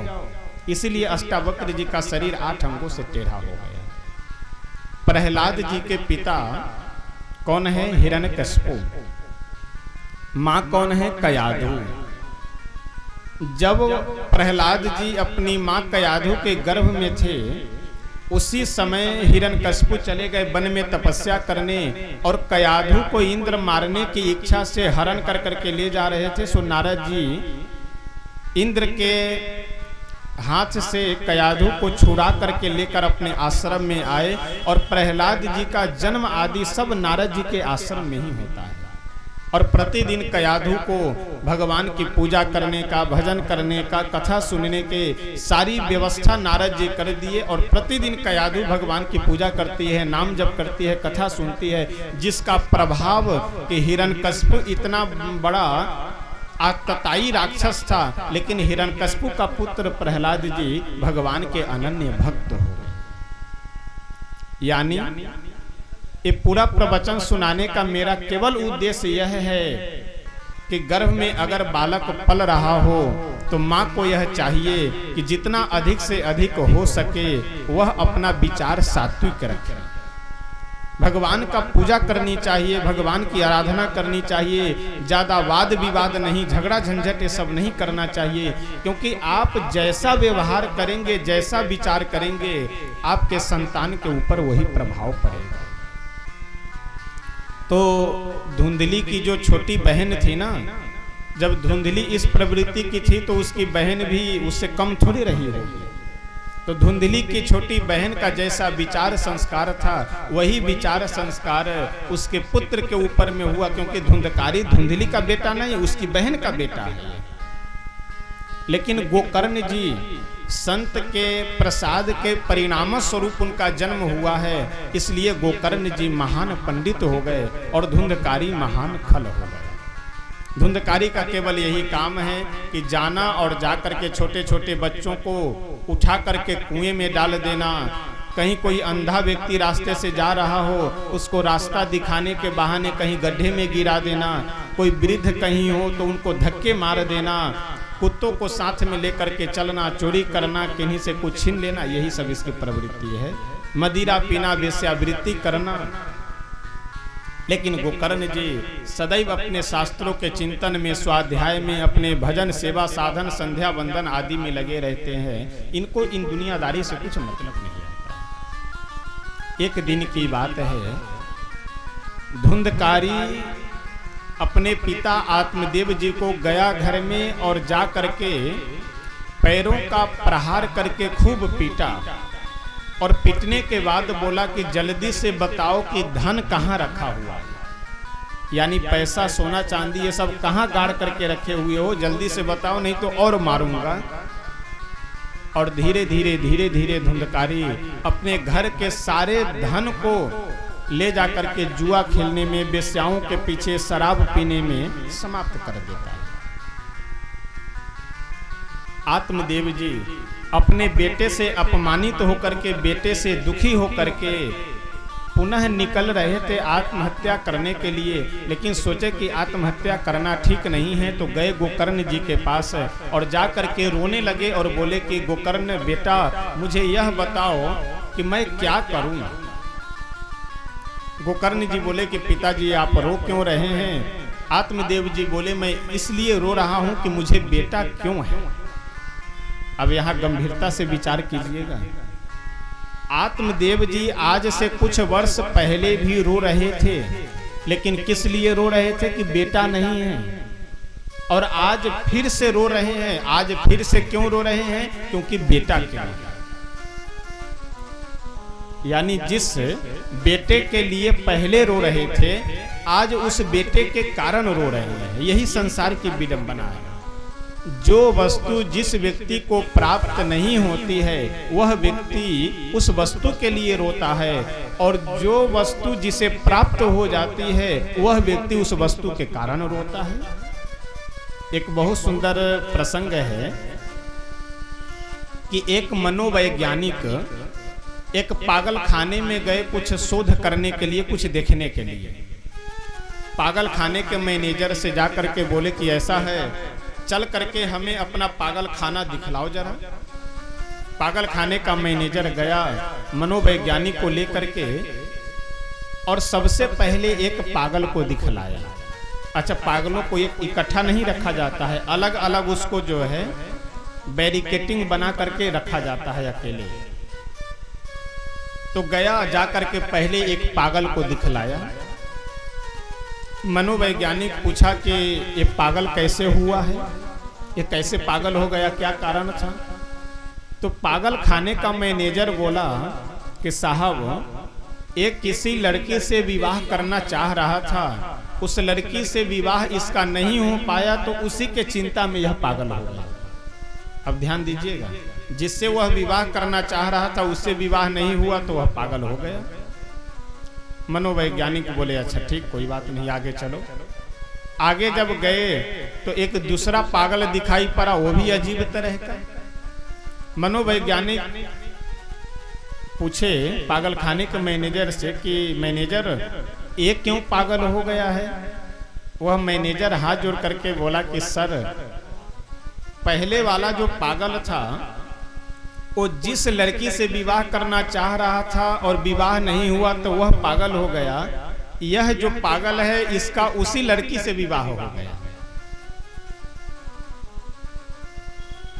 उसका विवाह नहीं हुआ था इसलिए वह पागल हो गया, और इसका उसी लड़की से विवाह हो गया तो यह उसलिए पागल हो गया।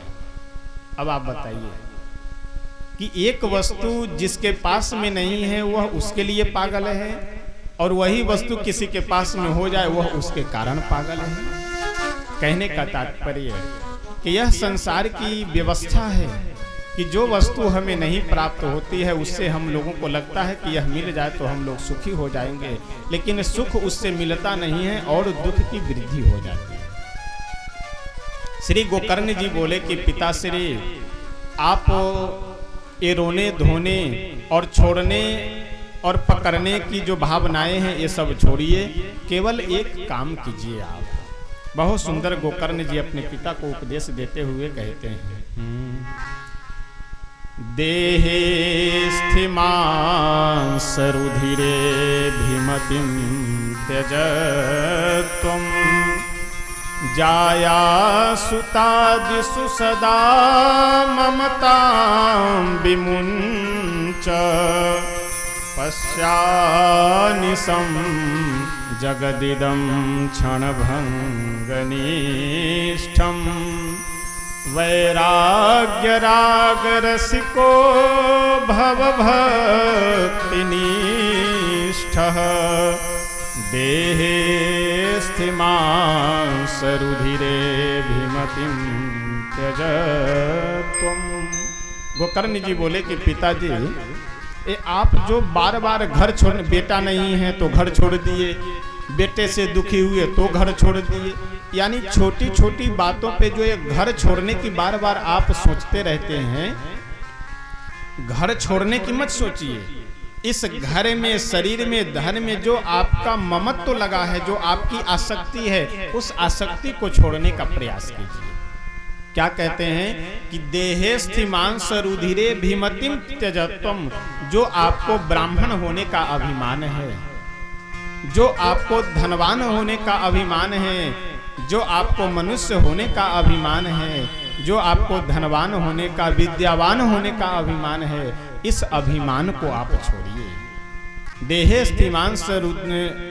देहे स्थिमांसरुधिरे भीमतिं त्यजत्वम् जाया सुतादिषु सदा ममतां विमुञ्च। अपने पुत्रों में, अपने घर में, धन में, पत्नी में जो आपका ममत्व लगा हुआ है, उस ममत्व को छोड़िए। बार बार घर छोड़ने की कोई आवश्यकता नहीं है।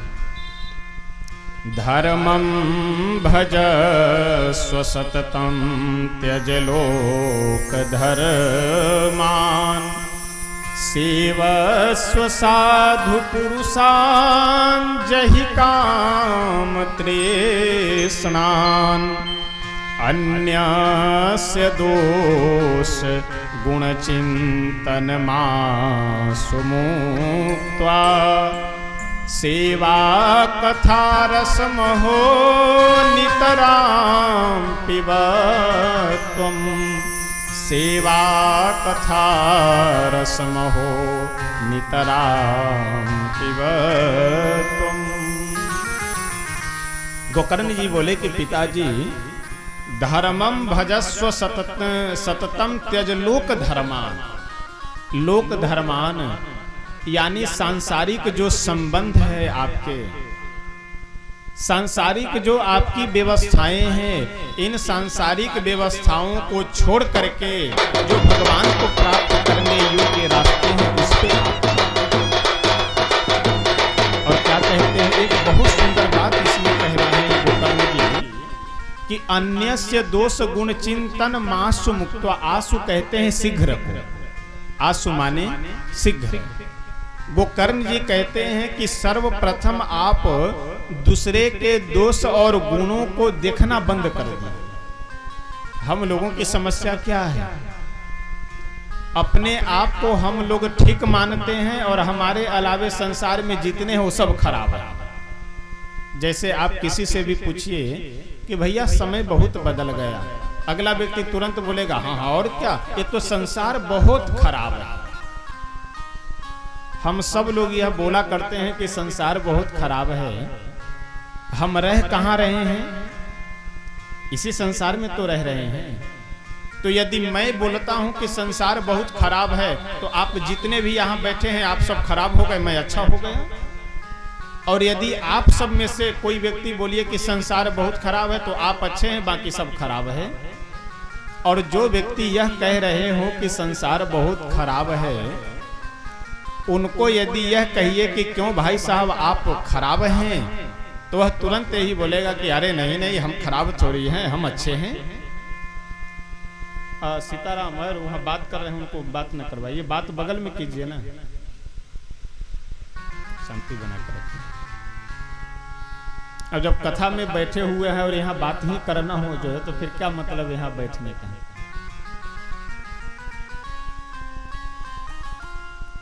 श्री वृंदावन धाम के जय, श्रीमद् भागवत भगवान के जय।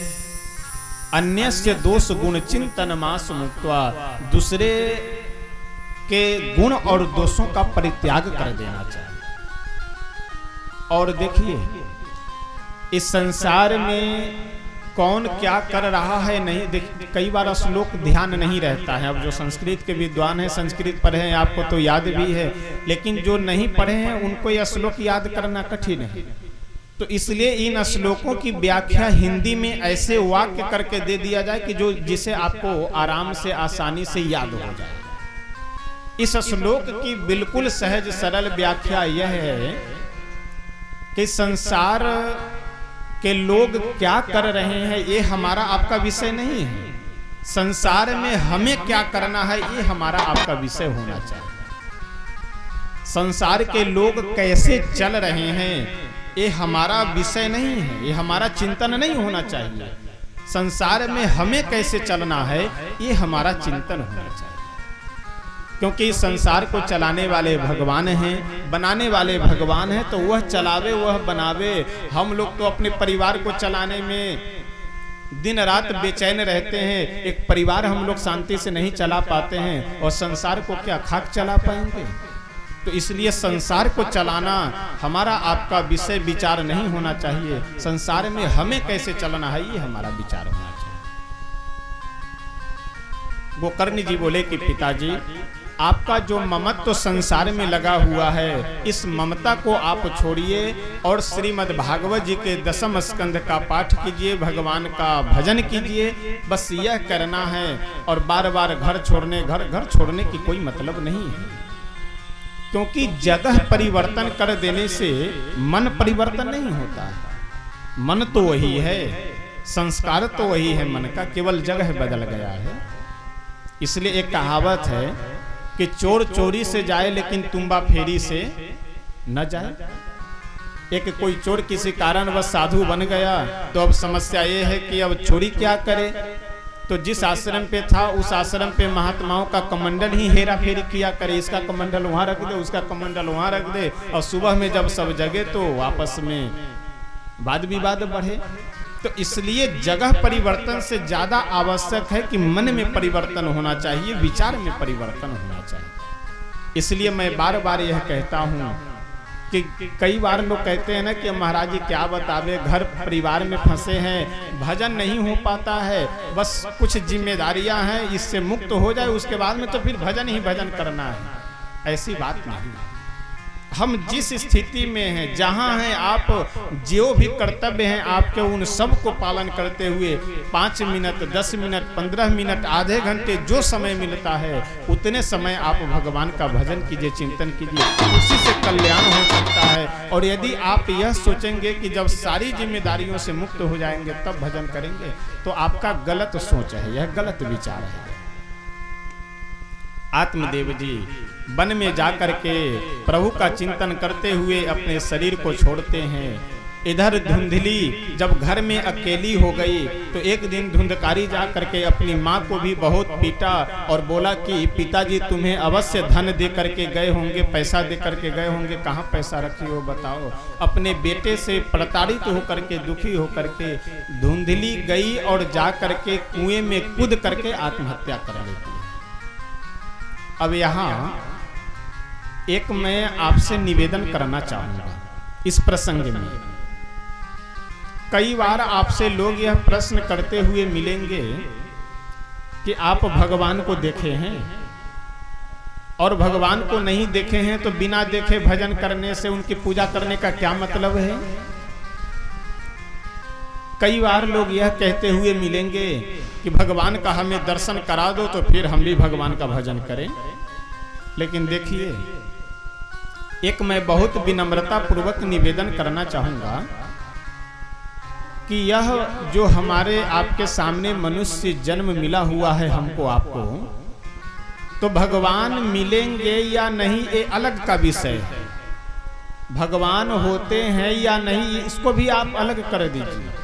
भगवान को मानने से सबसे बड़ा लाभ आपको यह मिलेगा जीवन में कि जैसे मनुष्य जीवन में आप लोग हैं, हम सब हैं, तो कई बार ऐसी समस्याएं आती है, कई बार ऐसे दुख की घड़ी आती है, कई बार ऐसी विपत्ति आती है जीवन में कि आपके जितने भी रिश्तेदार नातेदार हुए सभी आपका साथ छोड़ देते हैं। जिन जिन से आप आशा भरोसा लगा रखे हैं कि ये हमारी मदद करेंगे, ये मदद करेंगे, वो मदद करेंगे, ऐसे सभी लोग साथ छोड़ देते हैं। होता है कई बार जीवन में। तो ऐसी स्थिति में, ऐसी परिस्थिति में जिस समय आप जिन जिन लोगों से आशा भरोसा लगा रखे थे वे सभी आपका साथ छोड़ दिए, तो आप क्या करेंगे। यदि भगवान को मानते हैं तब तो आपका आत्मबल मजबूत होगा कि चलो कोई बात नहीं, संसार के लोग हमारे साथ हो न हो लेकिन भगवान हमारे साथ में है।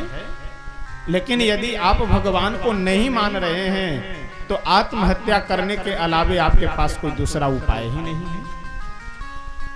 तो इसलिए भगवान को मानने से इस मनुष्य जन्म में ही आपको सबसे बड़ा लाभ यह मिलेगा कि आप कभी आत्महत्या जैसी जघन्य अपराध नहीं करेंगे, आत्महत्या से बचे हुए रहेंगे।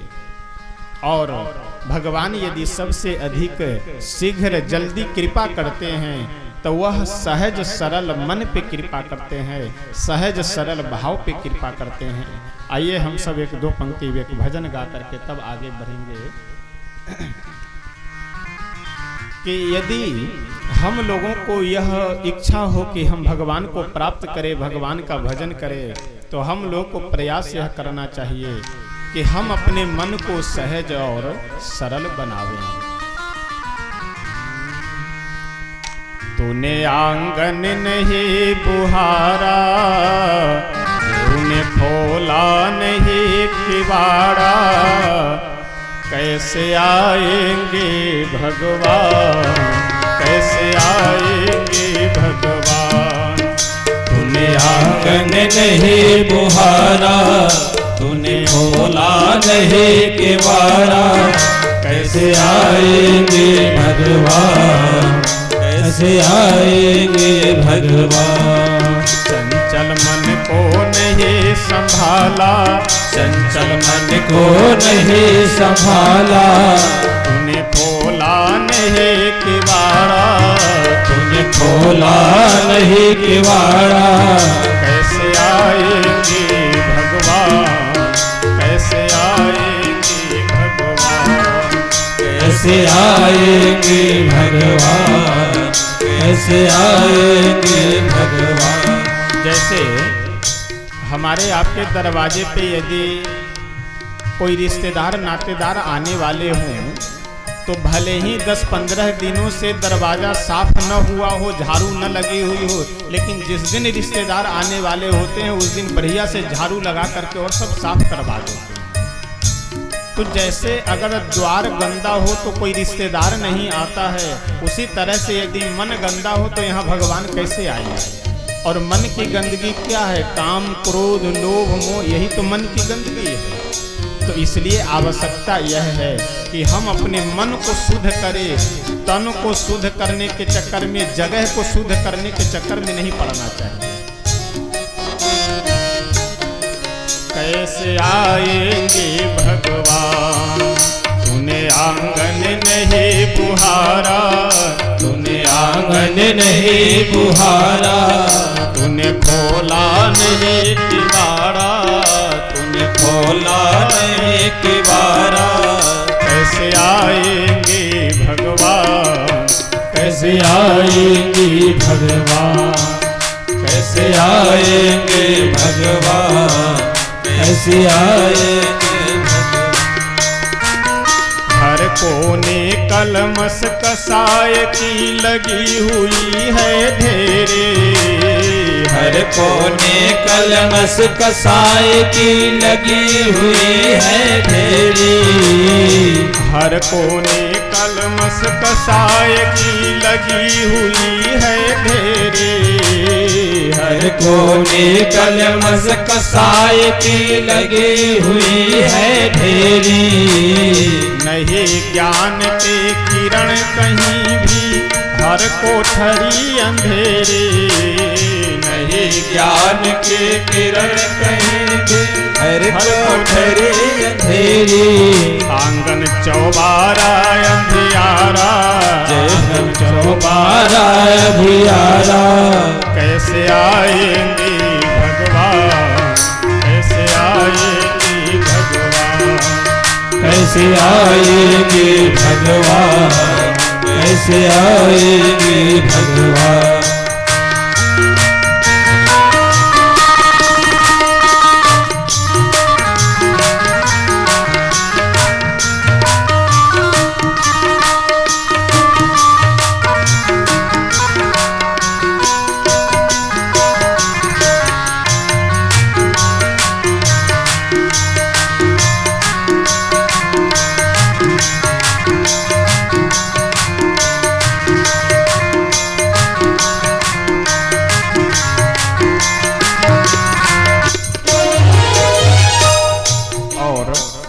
मनुष्य जीवन मिला हुआ है तो मनुष्य जीवन की एक विशेषता है। विशेषता यह है कि इस शरीर से जितना हो सके परोपकार हम लोगों को करना चाहिए।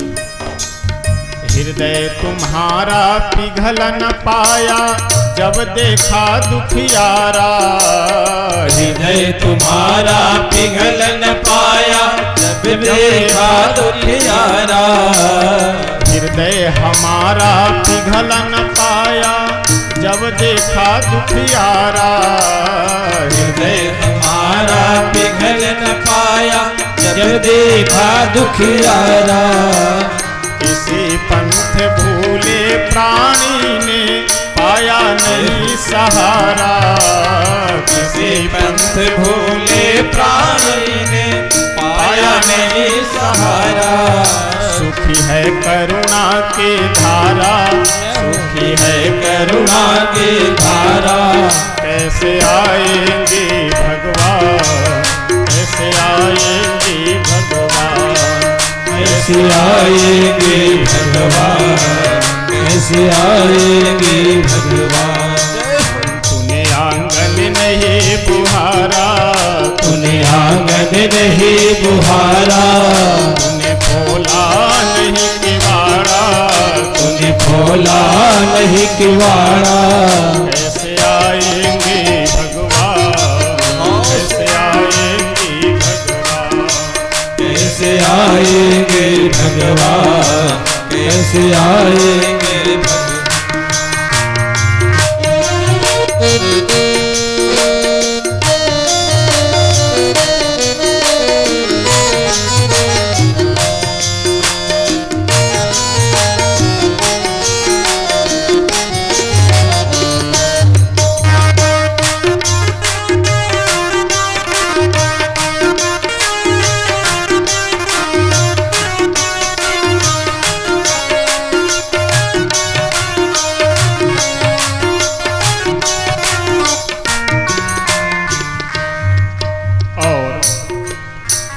भजन की अगली पंक्ति में संत कहते हैं कि अगर मन निर्मल हो जाए, मन शुद्ध हो जाए, तो हमें प्रत्येक जीव मात्र में, प्रत्येक कण कण में प्रभु का दर्शन हो। और यदि मन शुद्ध न हो, मन निर्मल न हो, तो भगवान भी सामने यदि आकर के खड़े हो जाए तो हमें विश्वास नहीं हो सकता है।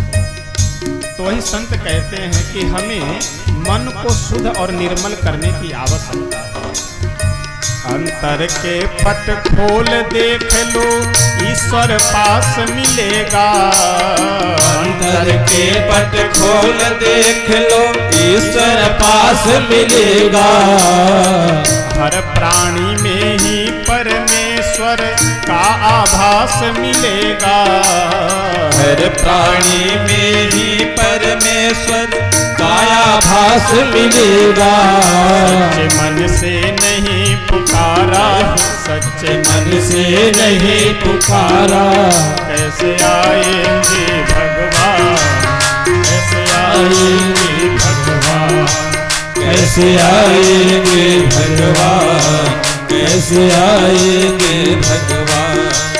तूने आंगन नहीं बुहारा, तूने आंगन नहीं बुहारा, चंचल मन को नहीं संभाला, चंचल मन को नहीं संभाला।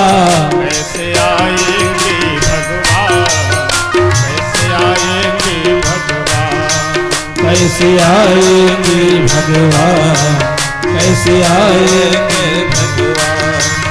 और भजन की अंतिम पंक्ति में संत कहते हैं कि यदि मन हम लोगों का निर्मल हो जाए, शुद्ध हो जाए, भगवान के चरणों में समर्पित हो जाए, तो चाहे हम जैसे भी हों, भगवान वहीं आकर के हम पे कृपा करेंगे। निर्मल मन हो तो रघुनायक सबरी के घर जाते। निर्मल मन हो तो रघुनायक सबरी के घर जाते। निर्मल मन हो तो रघुनायक सबरी के घर जाते। निर्मल मन हो तो रघुनायक सबरी के घर जाते। सूर श्याम के बाह पकड़ते सागर दूर घर खाते। सूर श्याम के बाह पकड़ते स्वाग विदुर घर खाते। इस पर तुमने नहीं विचारा, इस पर तूने नहीं विचारा, इस पर तुमने नहीं विचारा, इस पर तूने नहीं विचारा। कैसे आएंगे भगवान, कैसे आएंगे भगवान, कैसे आएंगे भगवान, कैसे आएंगे भगवान। तूने आंगन नहीं बुहारा, तूने आंगन नहीं बुहारा, तूने खोला नहीं किवाड़ा। कैसे आएंगे भगवान, कैसे आएंगे भगवान, कैसे आएंगे भगवान। कैसे आएंगे भगवान, कैसे आएंगे भगवान, कैसे आएंगे भगवान, कैसे आएंगे भगवान। श्री राधा कृष्ण भगवान की जय। निर्मल मन हो तो रघुनायक सबरी के घर जाते। सूर श्याम की बाह पकड़ते साग विदुर घर खाते। इस पर हमने नहीं विचारा, कैसे आएंगे भगवान। वास्तव में यदि आवश्यकता है तो अपने मन को शुद्ध करने का, मन को निर्मल करने का। और गोकर्ण जी अपने पिता आत्मदेव जी से यही बोले कि आप अपने मन से सारी विषय वासनाओं को छोड़ करके भगवान का स्मरण कीजिए, इसी से प्रभु कृपा करेंगे। धुंधली अपने पुत्र से प्रताड़ित होकर के कुएं में कूद करके आत्महत्या कर लेती है। धुंधकारी जब स्वतंत्र हो गया तो अपने घर में ला करके 4-5 वेश्याओं को रख लेता है और धीरे धीरे घर में जितनी भी संपत्तियां थे उन सब को समाप्त कर दिया। बाद में चोरी डकैती आदि कर करके धन लाने लगा। एक दिन किसी घर से बहुत सारे स्वर्ण और बहुत से रुपए पैसे चोरी कर करके धुंधकारी लाया।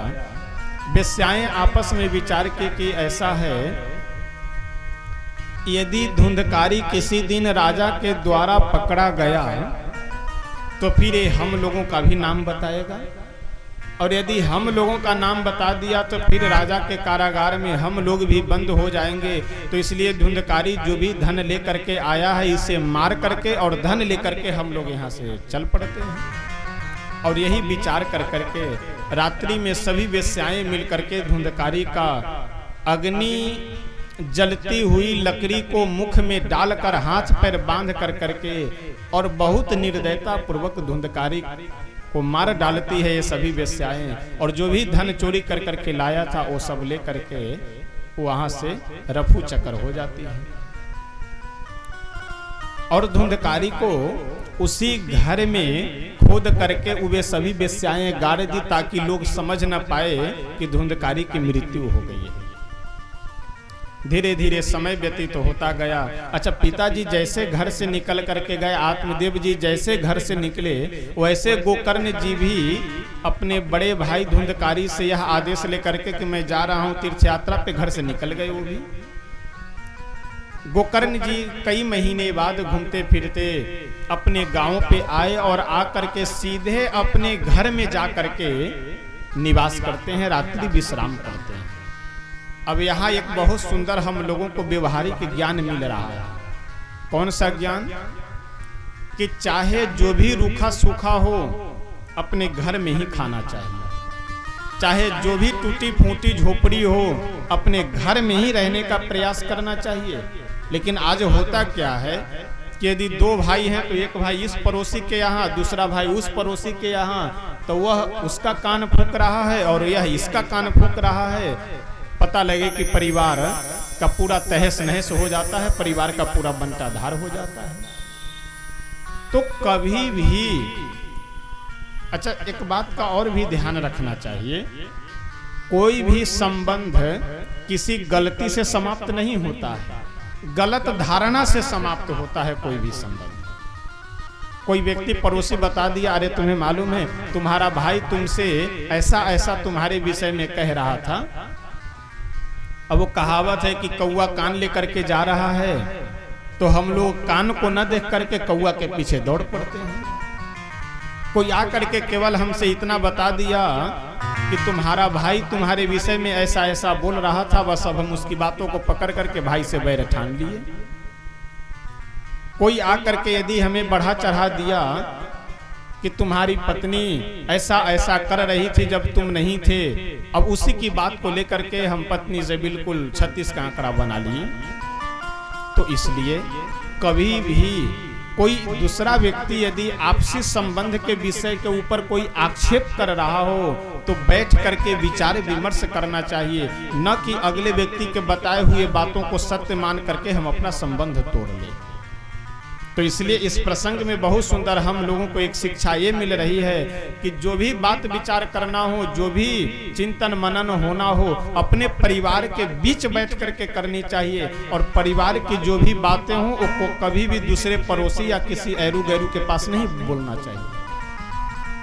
अगर अपने परिवार की बात आप दूसरे किसी के सामने बोलते हैं तो एक न एक दिन परिवार को टूट जाना है। कैसे? जैसे अयोध्या जी में श्री दशरथ जी महाराज का परिवार टूट गया। अगर कैकेयी अपने पूर्व के 2 वरदानों को जो दशरथ जी बोले थे वर मांगने के लिए, वह प्रसंग यदि मंथरा को नहीं बताई होती तो क्या ये सब विडंबनाएं होती? तो इसलिए एक कहावत है कि घर का भेदी लंका ढाहे। तो घर की अंदरूनी बातों को यदि आप दूसरे लोगों से बताना प्रारंभ किए तो समझ जाइए कि घर को आज न कल बर्बाद हो जाना है, घर को टूट जाना है। तो इसलिए इस प्रसंग से हम लोगों को बहुत सुंदर यह शिक्षा मिल रही है। आत्मदेव जी तो नहीं रहे, घर वीरान पड़ा हुआ है, धुंधकारी की मृत्यु भी हो गई है। और उसी घर में आकर के गोकर्ण जी रात्रि निवास किए। कुछ देर बाद एक बड़ा ही विकराल भैंसा दिखाई पड़ा। देखते देखते वह गधे के रूप में हो गया, फिर देखते देखते वह सिंह बन गया, फिर देखते देखते हाथी के रूप में आ गया। गोकर्ण जी समझ गए कि ये कोई प्रेतात्मा है, और वह बार बार गोकर्ण जी से कुछ कहना चाह रहा है लेकिन बोल नहीं पा रहा है।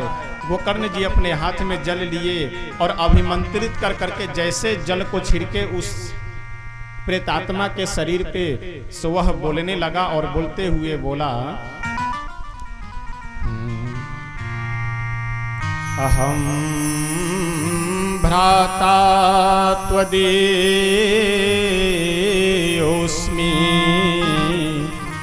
धुन्धकारीति नामतः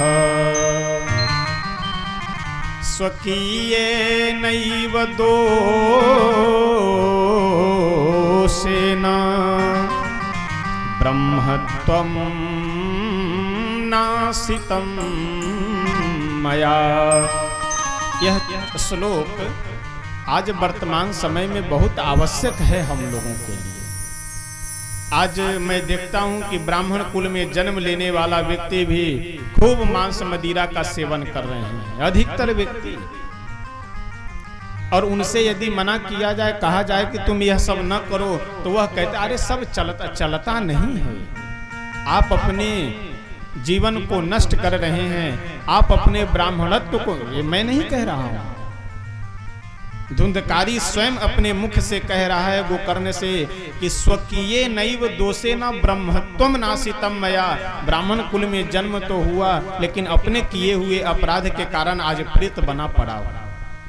इसलिए यदि आपका आचरण ठीक नहीं है, यदि आपका व्यवहार सही नहीं है, तो केवल ब्राह्मण कुल में जन्म लेना मात्र ही पर्याप्त नहीं है, उस कुल के अनुरूप, उस कुल के अनुसार आपका आचरण भी होना चाहिए। अगर समाज का व्यक्ति आपको सम्मान कर रहे हो, प्रणाम कर रहे हो, तो आप में कुछ विशेषता तो होनी चाहिए ना।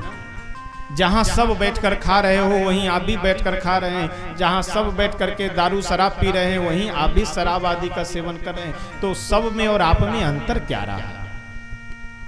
तो इसलिए यदि भगवान आपको इस कुल में जन्म दिए हैं, वैसे तो मनुष्य मात्र को ही मांस मदिरा से बच करके रहना चाहिए, लेकिन अगर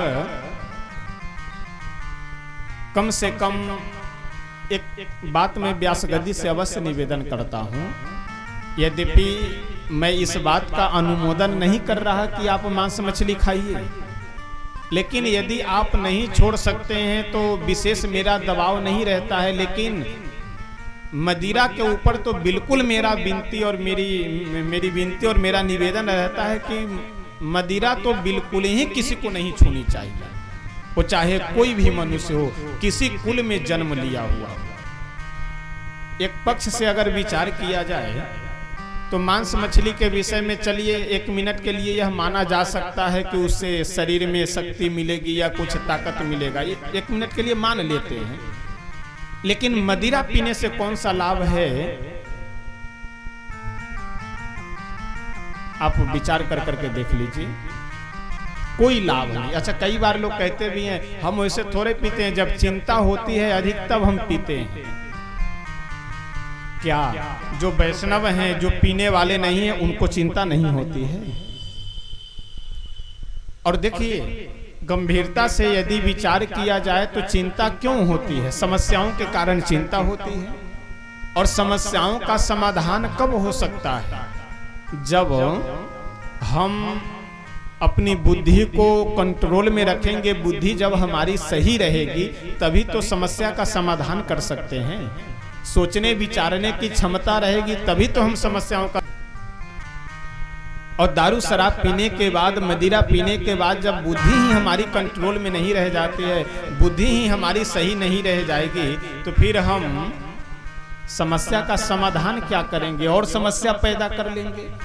तो इसलिए ये सब फालतू की बकवास की कहने की बात है कि हम चिंता हमारे पास में अधिक है इसलिए हम शराब पीते हैं। तो मैं निवेदन यही करूंगा कि अपने परिवार को बचाने के लिए, अपने बच्चों का भविष्य एक विनम्रता पूर्वक मैं निवेदन करना चाहूँगा।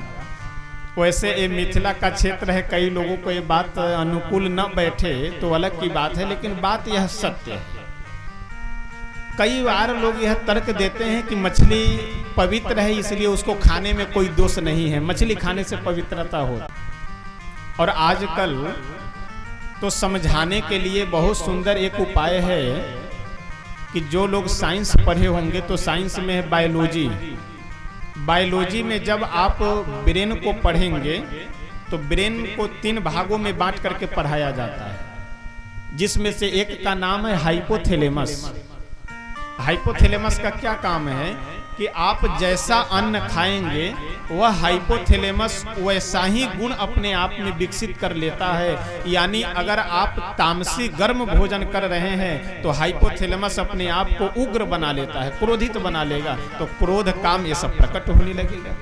और यदि शांत भोजन कर रहे हैं तो हाइपोथैलेमस शांत बना हुआ रहेगा, और हाइपोथैलेमस यदि शांत बना हुआ है तो मन में शांति, मन में आनंद बना हुआ रहेगा। तो हमारा शास्त्र भी कह रहा है, साइंस भी कह रहा है, और लोकोक्ति भी है कि जैसा खाएंगे अन्न वैसा होगा मन। तो इसलिए जबरदस्ती जिद कर करके अपनी बातों को रखना ये मूर्खता वाली बात है। तो इसलिए हम लोगों को आहार विहार पे अवश्य कंट्रोल रखना चाहिए, अवश्य शुद्धता रखनी चाहिए। तो इसलिए प्रसंग धुंधकारी कह रहे हैं कि स्वकीय नैव दोषे न ब्रह्मत्वम नासितम मया। मेरा दोष क्या था? वेश्याओं के साथ में रहना, मदिरा पीना, मांस मछली आदि का सेवन करना, जिसके कारण मेरा ब्राह्मणत्व चला गया। तो आज यदि ये सारे कार्य कोई व्यक्ति कर रहा हो और फिर भी यह सोचे कि हम ब्राह्मणत्व से युक्त ब्राह्मण है, तो कैसे संभव है? तो इसलिए अगर भगवान की कृपा से आपका ब्राह्मण कुल में जन्म हुआ है तो उसके अनुसार आचरण भी होना चाहिए, व्यवहार भी होना चाहिए। तो और जो एक कहावत है ना कि सोने में सुहागा, सोने में सुगंधी, वही स्थिति सोने में सुहागा हो जाए। गोकर्ण जी धुंधकारी से बोले कि ऐसा है। अच्छा, मदिरा का प्रसंग चल रहा है तो वैसे खान पान पे तो मैं विशेष चर्चा करूंगा विवाह प्रसंग के समय, जब द्वारकाधीश भगवान का रुक्मिणी जी के साथ विवाह होगा उस प्रसंग में मैं वहां निवेदन करूंगा। यहाँ पे प्रसंग बस मैंने थोड़ा सा आप लोगों से निवेदन कर दिया। अब चलिए आगे बढ़ते हैं। विशेष खान पान आहार विहार पे और आज के जो विवाह आदि में समस्याएं हैं, इन सब चीजों पे वर्णन करेंगे आज से 3 दिन बाद, चौथे दिन। गोकर्ण जी अपने बड़े भाई धुंधकारी से बोले कि भाई हमने जब आपकी मृत्यु का समाचार सुना तो हमने गया जी में जाकर के पिंडदान किया था, फिर भी आप प्रेत योनि से मुक्त नहीं हुए। धुंधकारी बोला कि हे मेरे छोटे भाई गोकर्ण, एक बार नहीं, गया श्राद्ध सते नापी मुक्ति में न भविष्यति। एक बार नहीं, आप 100 बार भी गया जी में श्राद्ध दे दो, कर दो, पिंडदान कर दो, तो मेरी मुक्ति नहीं हो सकती। अच्छा, पिंडदान की बात आ गई तो एक बात और मैं यहाँ निवेदन करना चाहूँगा कि लोगों में आज मैं बहुत भ्रम देखता हूँ कि एक बार गया जी जा करके पिंडदान कर दिए तो सोचते हैं कि चलो अब हमें छुट्टी मिल गई, अब पिंडदान वगैरह करने की कोई जरूरत नहीं है, श्राद्ध करने की कोई आवश्यकता नहीं है। लेकिन ध्यान दीजिएगा, आप गया जी में जा करके श्राद्ध करे या बनारस में करे या जो कहीं पे भी करे, गया जी का अपना महत्व ठीक है, लेकिन प्रत्येक मनुष्य को वैसे नियम है। पराशर गृह सूत्र अथवा अन्य जो भी गृह सूत्र हैं, सभी गृह सूत्रों में आपको यह मिलेगा कि मनुष्य को प्रतिदिन श्राद्ध करनी चाहिए। 10 से 15 मिनट लगता है। यदि प्रतिदिन आप नहीं कर पा रहे हैं तो कम से कम महीने में एक बार अमावस्या के दिन अवश्य श्राद्ध करनी चाहिए। और यदि महीने में भी आप नहीं कर पा रहे हैं तो वर्ष में एक बार पितृपक्ष का जब समय आता है, पितृपक्ष का, उस पितृपक्ष में प्रत्येक मनुष्य को श्राद्ध करनी चाहिए। अगर आप श्राद्ध नहीं कर रहे हैं तो आपका शरीर बीमार बना हुआ रहेगा, परिवार में अशांति रहेगी। तो परिवार में शांति के लिए, रोग की निवृत्ति के लिए हम लोगों को वर्ष में एक बार पितृपक्ष के समय कम से कम अवश्य श्राद्ध करनी चाहिए। क्या खर्च लगता है, क्या समय लगता है? 10-15 मिनट आधे घंटे का समय लगता है। श्राद्ध प्रत्येक व्यक्ति को करनी चाहिए, चाहे एक बार नहीं आप 100 बार गया जी में जाकर श्राद्ध किए हुए हो, इससे कोई मतलब नहीं है। लेकिन आजकल लोग क्या सोचते हैं कि एक बार चलो गया जी में श्राद्ध कर दे, उसके बाद में हमारी छुट्टी, उसके बाद फिर श्राद्ध वगैरह करने की आवश्यकता नहीं है। ऐसा नहीं करना चाहिए।